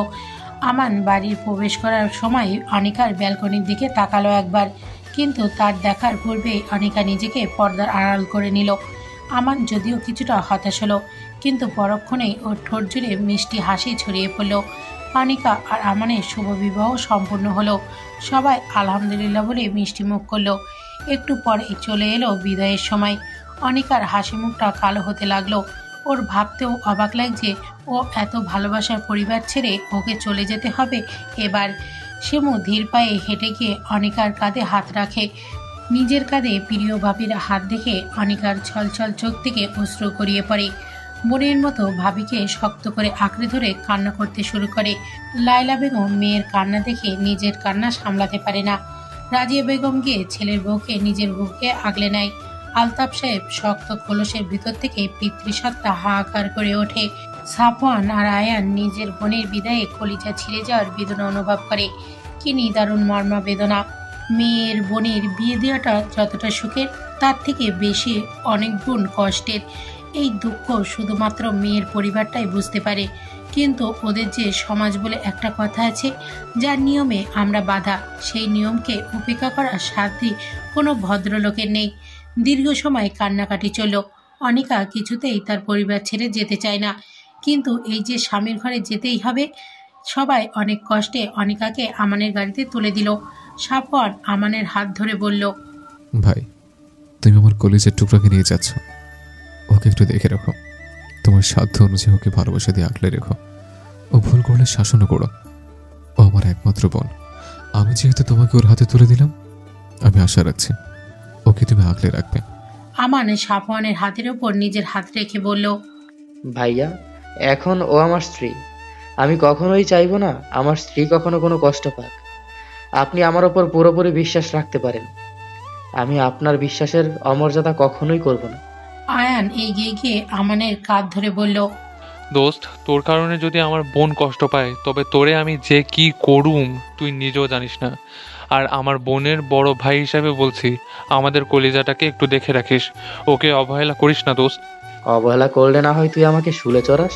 শেষবারের মতো বন্ধুকে জড়িয়ে ধরে বিদায় জানিয়ে গাড়িতে গিয়ে বসলো আমান। অনিকা নিজের ভাইদের দিকে তাকিয়ে হাওমাও করে কাঁদতে শুরু করলো। আমান অনিকাকে নিজের বুকে আগলে নিল। ফুলে ফুলে সজ্জিত রাখা ঘরে বসে আছে অনিকা। কখনো পরিবারের কথা মনে করে চোখ ভেসে যাচ্ছে, আবার কখনো অজানা শিহরণে বুক কেঁপে উঠছে। কেমন সব ছন্নছাড়া অনুভূতি তাকে আবদ্ধ করে নিচ্ছে। আমান কক্ষে প্রবেশ করে অনিকাকে সালাম দিল। অনিকা আমানের কণ্ঠ পেয়ে কিছুটা বিচলিত হলো, কিন্তু পর মুহূর্তে সেও সালামের জবাব দিল। আমান সন্দর্পণে নিজ স্ত্রীর পাশে গিয়ে বসল, চিবুক উঁচু করে ধরল নিজের সামনে। লজ্জায় আড়ষ্ট হয়ে অনিকা মাথা নিচু করে নিল। আমান নিজের স্ত্রীর লজ্জা দেখে খুশি হলো। নিজ পকেট থেকে একটা ফিঙ্গার রিং বের করে স্ত্রীকে পরিয়ে দিল। স্ত্রীর হাতে চুমু খেতে ভুলল না। লজ্জায় অনিকা নিজেকে আরো বেশি গুটিয়ে নিল। আমান মুচকি হাসি দিয়ে বলল, জনাবা, আপনি আমার জন্য কি উপহার এনেছেন? আনিকা নিজের জিভে কামড় বসালো। অতিরিক্ত লজ্জার কারণে সে সব ভুলে গেছে। লেহেঙ্গা গুটিয়ে নিজের লাগেজের দিকে এগোলো। আমান চুপচাপ স্ত্রীর কাণ্ড দেখতে লাগলো। অনিকা নিজের লাগেজ খুলে একটা বাক্স বের করে আমানের হাতে দিল। যদিও এটা তোমার উপহারের মতো দামি নয়, কিন্তু আমি আমার সাধ্য মতো তোমায় এটা দিয়েছি। আমান বাক্স খুলে দেখলো একটা ব্র্যান্ডেড ঘড়ি। আমি কিন্তু তোমাকে নিজ হাতে পরিয়ে দিয়েছি, তাই তুমিও। অনিকা আমানের হাতে ঘড়ি পরিয়ে দিল। তোমার নিশ্চয়ই ভারী পোশাকে কষ্ট হচ্ছে। তুমি এই পোশাকগুলো পরিবর্তন করে এসো। আমার কাছে তুমি না সাজলেও অপরূপা। অনিকা স্বামীর কথা শুনে নিজের চোখ দুটো বন্ধ করে নিল। প্রতিটা স্ত্রী চায় তার প্রিয় পুরুষের থেকে এই বাক্যগুলো শুনতে। আমান নিজে অনিকার লাগেজ থেকে নিজের পছন্দ মতো ড্রেস অনিকার হাতে তুলে দেয়। অনিকা সেই জামা নিয়ে ওয়াশরুমে চলে যায়। দীর্ঘক্ষণ শাওয়ার শেষে অনিকা বের হয়ে আসে। তার ছোট্ট ছোট্ট ঘাড় পর্যন্ত কেশ ছেড়ে দিয়ে যেগুলো থেকে টুকটুক করে পানির ফোঁটা পড়ছে। অনিকা ধীর পায়ে এসে ড্রেসিং টেবিলের সামনে বসে, তোয়াল দিয়ে নিজের চুল মুছতে থাকে। আমান অনিকার পাশে গিয়ে অনিকাকে নিজের দিকে ঘুরিয়ে নেয়। তুমি একজন হার্ট সার্জনের হার্টকে কোমায় পাঠিয়ে দিয়েছো। এখন একে তোমারই ঠিক করতে হবে। আমান হুট করে গভীর আলিঙ্গনে জড়িয়ে নিল প্রেয়সীকে। এই আলিঙ্গন সেই উষ্ণ যে ওর আলিঙ্গনে কোনো পাপ নেই, আছে শুধু আল্লাহর সন্তুষ্টি আর শাওয়ার। অনিকার বিয়ে কেটে যাওয়ার পরে কেটে গেছে আরও 20 দিন। আয়ান বেচারা তার ওয়াদা রক্ষা করার জন্য মরিয়া হয়ে উঠেছে। মাকে সে সাফ সাফ জানিয়ে দিয়েছে, আম্মাজান, আমি কালো, নুলা, কানা কিচ্ছু না। আপনি আমাকে দ্রুত 10 দিনের ভেতরে বিবাহ দিন, না হলে আমি সন্ন্যাস নিব। ছেলের করা ট্রেটে লাইলা বেগম হতভম্ব। তিনি জানেন তার ছোট ছেলে ভীষণ ঠোঁটকাটা, কিন্তু তার পাশাপাশি নাক কাটাও। খুব শীঘ্রই আয়ানকে ফেরাতে হবে। দেশে এসেছে গোটা 6 মাস হলো, আর 2 মাস হয়তো ও আছে। ছেলে তাকে এও জানিয়ে দিয়েছে মেয়েকে সে দেখতে চায় না। লাইলা বেগম যেমনই পাত্রী পাক না কেন, হোক সে সামলাময়ী, তবুও সে বিয়ে করবে। অতঃপর সিদ্ধান্তহীনতায় ভুগে তিনি এই ব্যাপারটা আলতাফকে জানালেন। আলতাফের চিন্তা ভাবনা করে সিদ্ধান্ত নিলেন আগামী 10 দিনের মাঝেই ছেলেকে সে বিয়ে দিবেন। তাই আর দেরি না করে তার ছোট বোনকে ফোন দিলেন। ছেলের এই পাগলামো থামাতে তার ছোট বোনের সাথে কথা বলাটা ভীষণ প্রয়োজন। শিমুকে সাফওয়ান একটি লাল শাড়ি উপহার দিয়ে বলেছে এটা পরে আজ রাতে তার জন্য তৈরি থাকতে। সাফওয়ানের ইশারা শিমু ঠিকই বুঝতে পেরেছে। শাড়িটা একদম ফিনফিনে পাতলা, পরনে শরীরের অনেক অংশই দৃশ্যমান হবে। যদিও শিমুর কাছে সাফওয়ানের এটা দ্বিতীয়বার আবদার। আজও প্রথম দিনের কথা মনে পড়লে তার শরীর ক্ষণে ক্ষণে শিউরে ওঠে, লজ্জায় আড়ষ্ট হয়ে যায় ওর সমস্ত শরীর। সাফওয়ান ওর লজ্জা দেখে নাকের মাথায় কামড় বসিয়ে দিয়ে বলল, বলো দেবো, তোমার লজ্জা আমি কবে ভাঙতে পারবো? সেই কথা শুনে শিমু আরো বেশি লজ্জায় নুয়ে যায়। রাজিয়া বেগমের সাথে তার সম্পর্কটা এখন স্বাভাবিক। সাধারণত দাদি শাশুড়ির সাথে নাতি বউয়ের সম্পর্ক যেমন হয়, মাঝে মধ্যে সে জিজ্ঞাসা করে নতুন অতিথি আসবে কবে। দুঃখগুলো শিমুর এখনো কোথাও যেন মিলিয়ে গেছে প্রত্যেকের ভালোবাসা পেয়ে। এখন তার নিজেকে ভীষণ খুশি মনে হয়। শিমু একটা জিনিস গভীরভাবে অনুভব করেছে, পৃথিবীতে একটি মেয়েকে তার স্বামী যদি তাকে প্রকৃতভাবে ভালোবাসে তাহলে কোনো দুঃখই সেই মেয়েকে স্পর্শ করতে পারে না। রাত নেমে গেছে আকাশ জুড়ে। সাফওয়ানের পছন্দ মতো শিমু নিজেকে সাজিয়েছে, চুলগুলো ছড়িয়ে ছিটিয়ে দিয়েছে পুরো পিঠ জুড়ে। সাফওয়ান আর শিমু দাঁড়িয়ে আছে ব্যালকনিতে। সাফওয়ান অতি সন্দর্পণে নিজ স্ত্রীর কোমরে হাত রাখল। শিমুর কাছে যদিও এটা প্রথমবার নয়, কিন্তু তবুও তার শরীর শিউরে উঠল। সাফওয়ান আর শিমু চাঁদের আলোয় দাঁড়িয়ে কিছুক্ষণ চন্দ্রবিলাস করল। সাফওয়ান অবশেষে পেরেছে তার প্রেয়সীকে প্রেম পুকুরে ডুবিয়ে মাতাল করে দিতে। অভিমানী প্রেয়সীর অভিমান ভেঙে দিয়ে আপন করে নিতে আর শিমুর মনে সাফওয়ানের জন্য কোনো অভিযোগ নেই, আছে শুধু এক বুক ভালোবাসা। শিমুকে কোলে নিয়ে সাফওয়ান নিজের কক্ষের উদ্দেশ্যে রওনা হলো, নিজের অর্ধভাগকে আবার ও পবিত্র ছোঁয়ায় রাঙিয়ে দেবার জন্য। ভালোবাসাময় এই রাতের সাক্ষী হলো আকাশের রঙিন তারা। চারিদিকে মৃদু হাওয়ায় একজোড়া চড়ুই পাখিকে আরো মাতাল করে দিল। এই পবিত্র ভালোবাসা সত্যিই সুন্দর। ভালোবাসায় মোরা দিনগুলো খুব দ্রুত চলে যায়, বিপরীতে দুঃখ মোরা সময়গুলো যেতে চায় না। একদিনকে মনে হয় হাজার দিনের চেয়েও বড়। আসলে এগুলো সব কিন্তু আমাদের চিন্তা ভাবনারই ফল। সাফওয়ান, শিমু, আয়ান, অনিকা সবাই জীবনে পরিবর্তন এসেছে। সবাই এখন যার যার জীবন নিয়ে ভীষণ ব্যস্ত।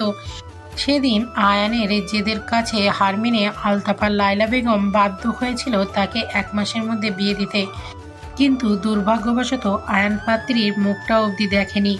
যখন জানতে পারল মেয়েটা তোহা, তখন তার কাছে কোনো উপায় ছিল না। যে মেয়েটার সাথে আয়ানের সম্পর্ক ঝগড়াটে শালিকের ন্যায়, সে মেয়েটার সাথে গভীর বন্ধনে আবদ্ধ হয়ে যায় নিজের অজান্তেই। সারাদিন দুজনের মাঝে টুকিটাকি লেগেই থাকে। যদিও তারা বিদেশে পাড়ি জমিয়েছে বিয়ের পরপরই, কিন্তু অভিযোগগুলো ফোন দিতেই শুনতে পারা যায়। আর অনিকা এখন 6 মাসের প্রেগনেন্ট। আমান তাকে সর্বদা আগলে রেখেছে, কোনো রকম কাজই তাকে করতে দেওয়া হয় না। আমানের বাবা সিরাজুল সাহেব ছেলের বউয়ের জন্য এক কথায় পাগল বলা চলে। আমানের মায়ের মেয়ে না থাকায় একটা মেয়ে পেয়ে সে যেন ভীষণ খুশি। পরিবর্তন এসেছে সাফওয়ান আর শিমুর জীবনেও। তারা আজকে প্রথমবারের মতো বাবা মা হতে যাচ্ছে। সাফওয়ান ওটি রুমের সামনে পায়চারি করছে, লায়লা বেগম আল্লাহর কাছে দোয়া করছে। শিমুর বাবা তার 2 মেয়েকে নিয়ে এক কোণে দাঁড়িয়ে আছে শুকনো মুখ করে। আলতাবের পূর্বর মতো মুখ গম্ভীর করে দাঁড়িয়ে আছেন। কি রুদ্ধশ্বাস পরিস্থিতি, সময় যেন গড়ায় না। প্রতি সেকেন্ডকে মনে হচ্ছে কয়েক ঘন্টার সমান। এমন অভিজ্ঞতা হয়তো সকল হবু বাবারই হয়। প্রায় 40 মিনিট পর একজন নার্স ওটি থেকে বেরিয়ে আসে। তার হাতে সদ্য জন্মানো এক পুত্র সন্তান, যার কান্নার শব্দে নীরবতা ভেঙে গেছে কিছুক্ষণের পূর্বে। যেন এই ছোট্ট শিশু নিজের আগমনী বার্তা ছড়িয়ে দিচ্ছে সকলের মাঝে। বাচ্চার কান্নার শব্দ পেয়ে সাফওয়ান নার্সের দিকে দৌড়ে গেল। নার্স নিজের কোলে থাকা সদ্য ভূমিষ্ঠ হওয়া বাচ্চাকে সাফওয়ানের কোলে তুলে দিলেন। লায়লা বেগম দৌড়ে এলেন নিজের নাতির কাছে। সাফওয়ানের পিতৃসত্তা আনন্দিত হলো। এক বিন্দু সুখ যেন পুরো শরীর গ্রাস করে নিল। আহ, কি আনন্দ, সেটা কখনোই বোঝানো সম্ভব নয়। লায়লা বেগম নিজের নাতিকে কোলে নিয়ে বললেন, আলহামদুলিল্লাহ।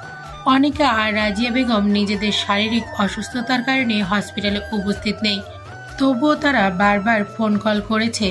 আলতাফ নিজে তাদেরকে সুখবর দিলেন। তার গম্ভীর মুখের হাসি ছড়িয়ে পড়ল। দৌড়ে গেলেন নিজের নাতিকে দেখতে। ফিয়া রিহাও বাদ গেলেন না।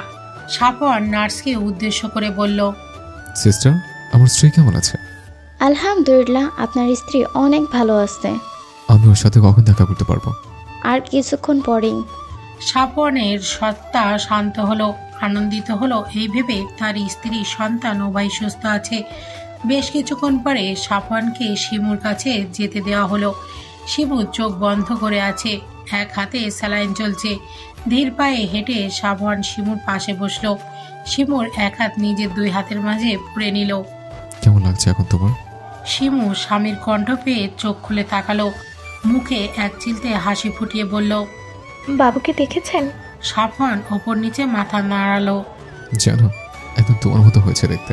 শিমুর ঠোঁটের কোণে হাসি আরো প্রশস্ত হলো। একজন নার্স ওদের বাচ্চাকে নিয়ে এসে সাফওয়ানের কোলে দিল। শিমু স্বামী আর বাচ্চাকে দেখে খুশিতে চোখ দুটো বন্ধ করে নিল। তার জীবনে সর্বোচ্চ পাওয়া হয়তো এইটাই। ওর আজ নিজেকে পরিপূর্ণ নারী মনে হচ্ছে। ওর মতো সাধারণ মেয়ে যে এত কিছু পেয়ে যাবে সেটাও কল্পনাও করতে পারেনি। শিমুকে হসপিটাল থেকে রিলিজ দেওয়া হয়েছে 1 মাস হলো। ও এখনও সম্পূর্ণ সুস্থ। ওর সমস্ত খেয়াল লাইলা ও রাজিয়া বেগম রাখে। রাজিয়া বেগম এখন অনেকটাই পরিবর্তন হয়েছে বলতে গেলে। শিমুর অমায়িক ব্যবহার তাকে পরিবর্তন করতে বাধ্য করেছে। গুরুগম্ভীর আলতাফ সাহেবও এখন বেশ হাসি খুশি থাকে নাতিকে নিয়ে। আয়ান আর তোহাও এসেছে ছোট সাদমানকে দেখতে। তোহার কোলে ছোট সাদ চোখ বন্ধ করে আছে। তোহা আয়ানকে উদ্দেশ্য করে বলল, দেখো, আমারও কিন্তু খুব দ্রুত একটা পুচকি চাই। নিজেই নিজেকে সামলাতে পারে না, সে আবার পুচকি সামলাবে। কথাটা মোটেও পছন্দ হলো না তোহার। রাগ করে সাদমানকে শিমুর কোলে দিয়ে গটগট করে নিজের কক্ষে চলে গেল। শিমু আয়ানকে দিকে চোখ গরম করে তাকাতেই আয়ানও তোহার পিছনে হাঁটা দিল। তাদের এই কাণ্ড দেখে লায়লা বেগম হাসতে হাসতে ড্রয়িং রুমে এসে বসলেন। যাই বলো বৌমা, আয়ানের জন্য কিন্তু তোহা একেবারে পারফেক্ট। জি আম্মা, পারফেক্ট ম্যাচ। আয়ান গিয়ে তোহাকে পিছন থেকেই জড়িয়ে ধরল। এত রাগ করো কেন কথায় কথায়? তুমি তো সব আজে বাজে কথা বলে রাগিয়ে দাও। ওকে, আর রাগাবো না। আমাদের 1 ডজন বাচ্চা হবে, এবার খুশি তো? কিন্তু এত বাচ্চা দিয়ে কি করব? ফুটবল টিম বানাবো। তোহা পেছন দিকে ঘুরে আয়ানের নাক টেপে দিল। ওকে। শিমুকে দেখে রাখার জন্য, বাবুকে টেক কেয়ার করার জন্য সাফওয়ান শিমুকে বাড়িতেই রেখে গেছে। বাড়িতে এসে পুত্রকে নিয়ে এই যে মরিয়া হয়ে উঠেছে, দিন দুনিয়া সব ভুলে বসেছে একদম। শিমু কয়েকবার ডেকে গেছে খাবার খাওয়ার জন্য, কিন্তু সাফওয়ানের কোনো পাত্তা নেই। তাই আর না পেরে খাবার বেড়ে একেবারে নিজেদের ঘরে নিয়ে এসেছে। এই যে সাহেব, খেতে তো হবে নাকি? আপনি নিজেও খাচ্ছেন না, আমার ছেলেকেও খেতে দিচ্ছেন না। খাওয়া দাওয়া সব পরে হবে। শিমু আর সাফওয়ানের সাথে তর্ক জড়ায় না। এক প্লেটে ভাত মেখে নিয়ে সাফওয়ানের কাছে যায়। 1 লোকমা ভাত ও সাফওয়ানের সামনে ধরে। আসার পরে কিছুই খাওয়া হয়নি আপনার, তাই কোনো বিরক্তি না করে এগুলো মুখে পুরন চটপট। সাফওয়ান আর মানা করলো না, কিন্তু বউয়ের সাথে দুষ্টুমি করতে ছাড়ে না। শিমু বিরক্ত হয়ে বলল, এক বাচ্চার বাবা হয়ে গেলেন, তবুও দুষ্টুমি গেল না। আরেক বাচ্চার বাবা হওয়ার প্ল্যান করছেন, কি বলো আপু? সাফওয়ান নিজের ছেলেকে কথাটা বলে শিমুর দিকে তাকিয়ে চোখ টিপ মারে। আপনার লজ্জা জীবনেও হবে না হয়তো। স্ত্রীর কাছে লজ্জা পেলে তো সন্ন্যাসী হতে হবে। শিমু সাফওয়ানকে আলতো চাপড় মেরে সাফওয়ানের কাঁধে মাথা রাখলো। আমি আপনার সাথে বৃদ্ধ হতে চাই সাফওয়ান। আপনাকে ভালোবেসে আপনার প্রেম পুকুরে ডুবে যেতে চাই। শুধু এতটুকু পেলে আমার কিছুই চাই না। আমি তোমার প্রেম পুকুরে ডুবে নিজের অস্তিত্বের সংকটে ফেলেছি। এমন সংকট আমি বারবার পড়তে চাই। তোমার প্রেমের পুকুরে আমি এক সাধারণ মাঝি হয়ে বাঁচতে চাই। আমি তোমাকে ভালোবেসে জান্নাতে যেতে চাই। আমিও আপনাকে এপার ওপারে দুপারেই পেতে চাই। ওদের কথার মাঝে সাদমান জোরে কেঁদে ওঠে। দুজনেই নিজেদের হুঁশে ফিরে আসে। দুজনেই মুচকি হেসে আগলে নেয় নিজেদের ছেলেকে। এটাই যে তাদের ভালোবাসার সর্বোচ্চ চিহ্ন। এই যে শুনছো মাই প্রিয় শ্রোতা বন্ধুরা, তোমরা শুনছো সিটি অফ লাভ প্রেরিত প্রেমে সিক্ত গল্প। আর আমাদের সাথে পথ চলতে do like, comments and share. আর সাবস্ক্রাইব করতে কিন্তু একদম ভুলবে না। টাটা।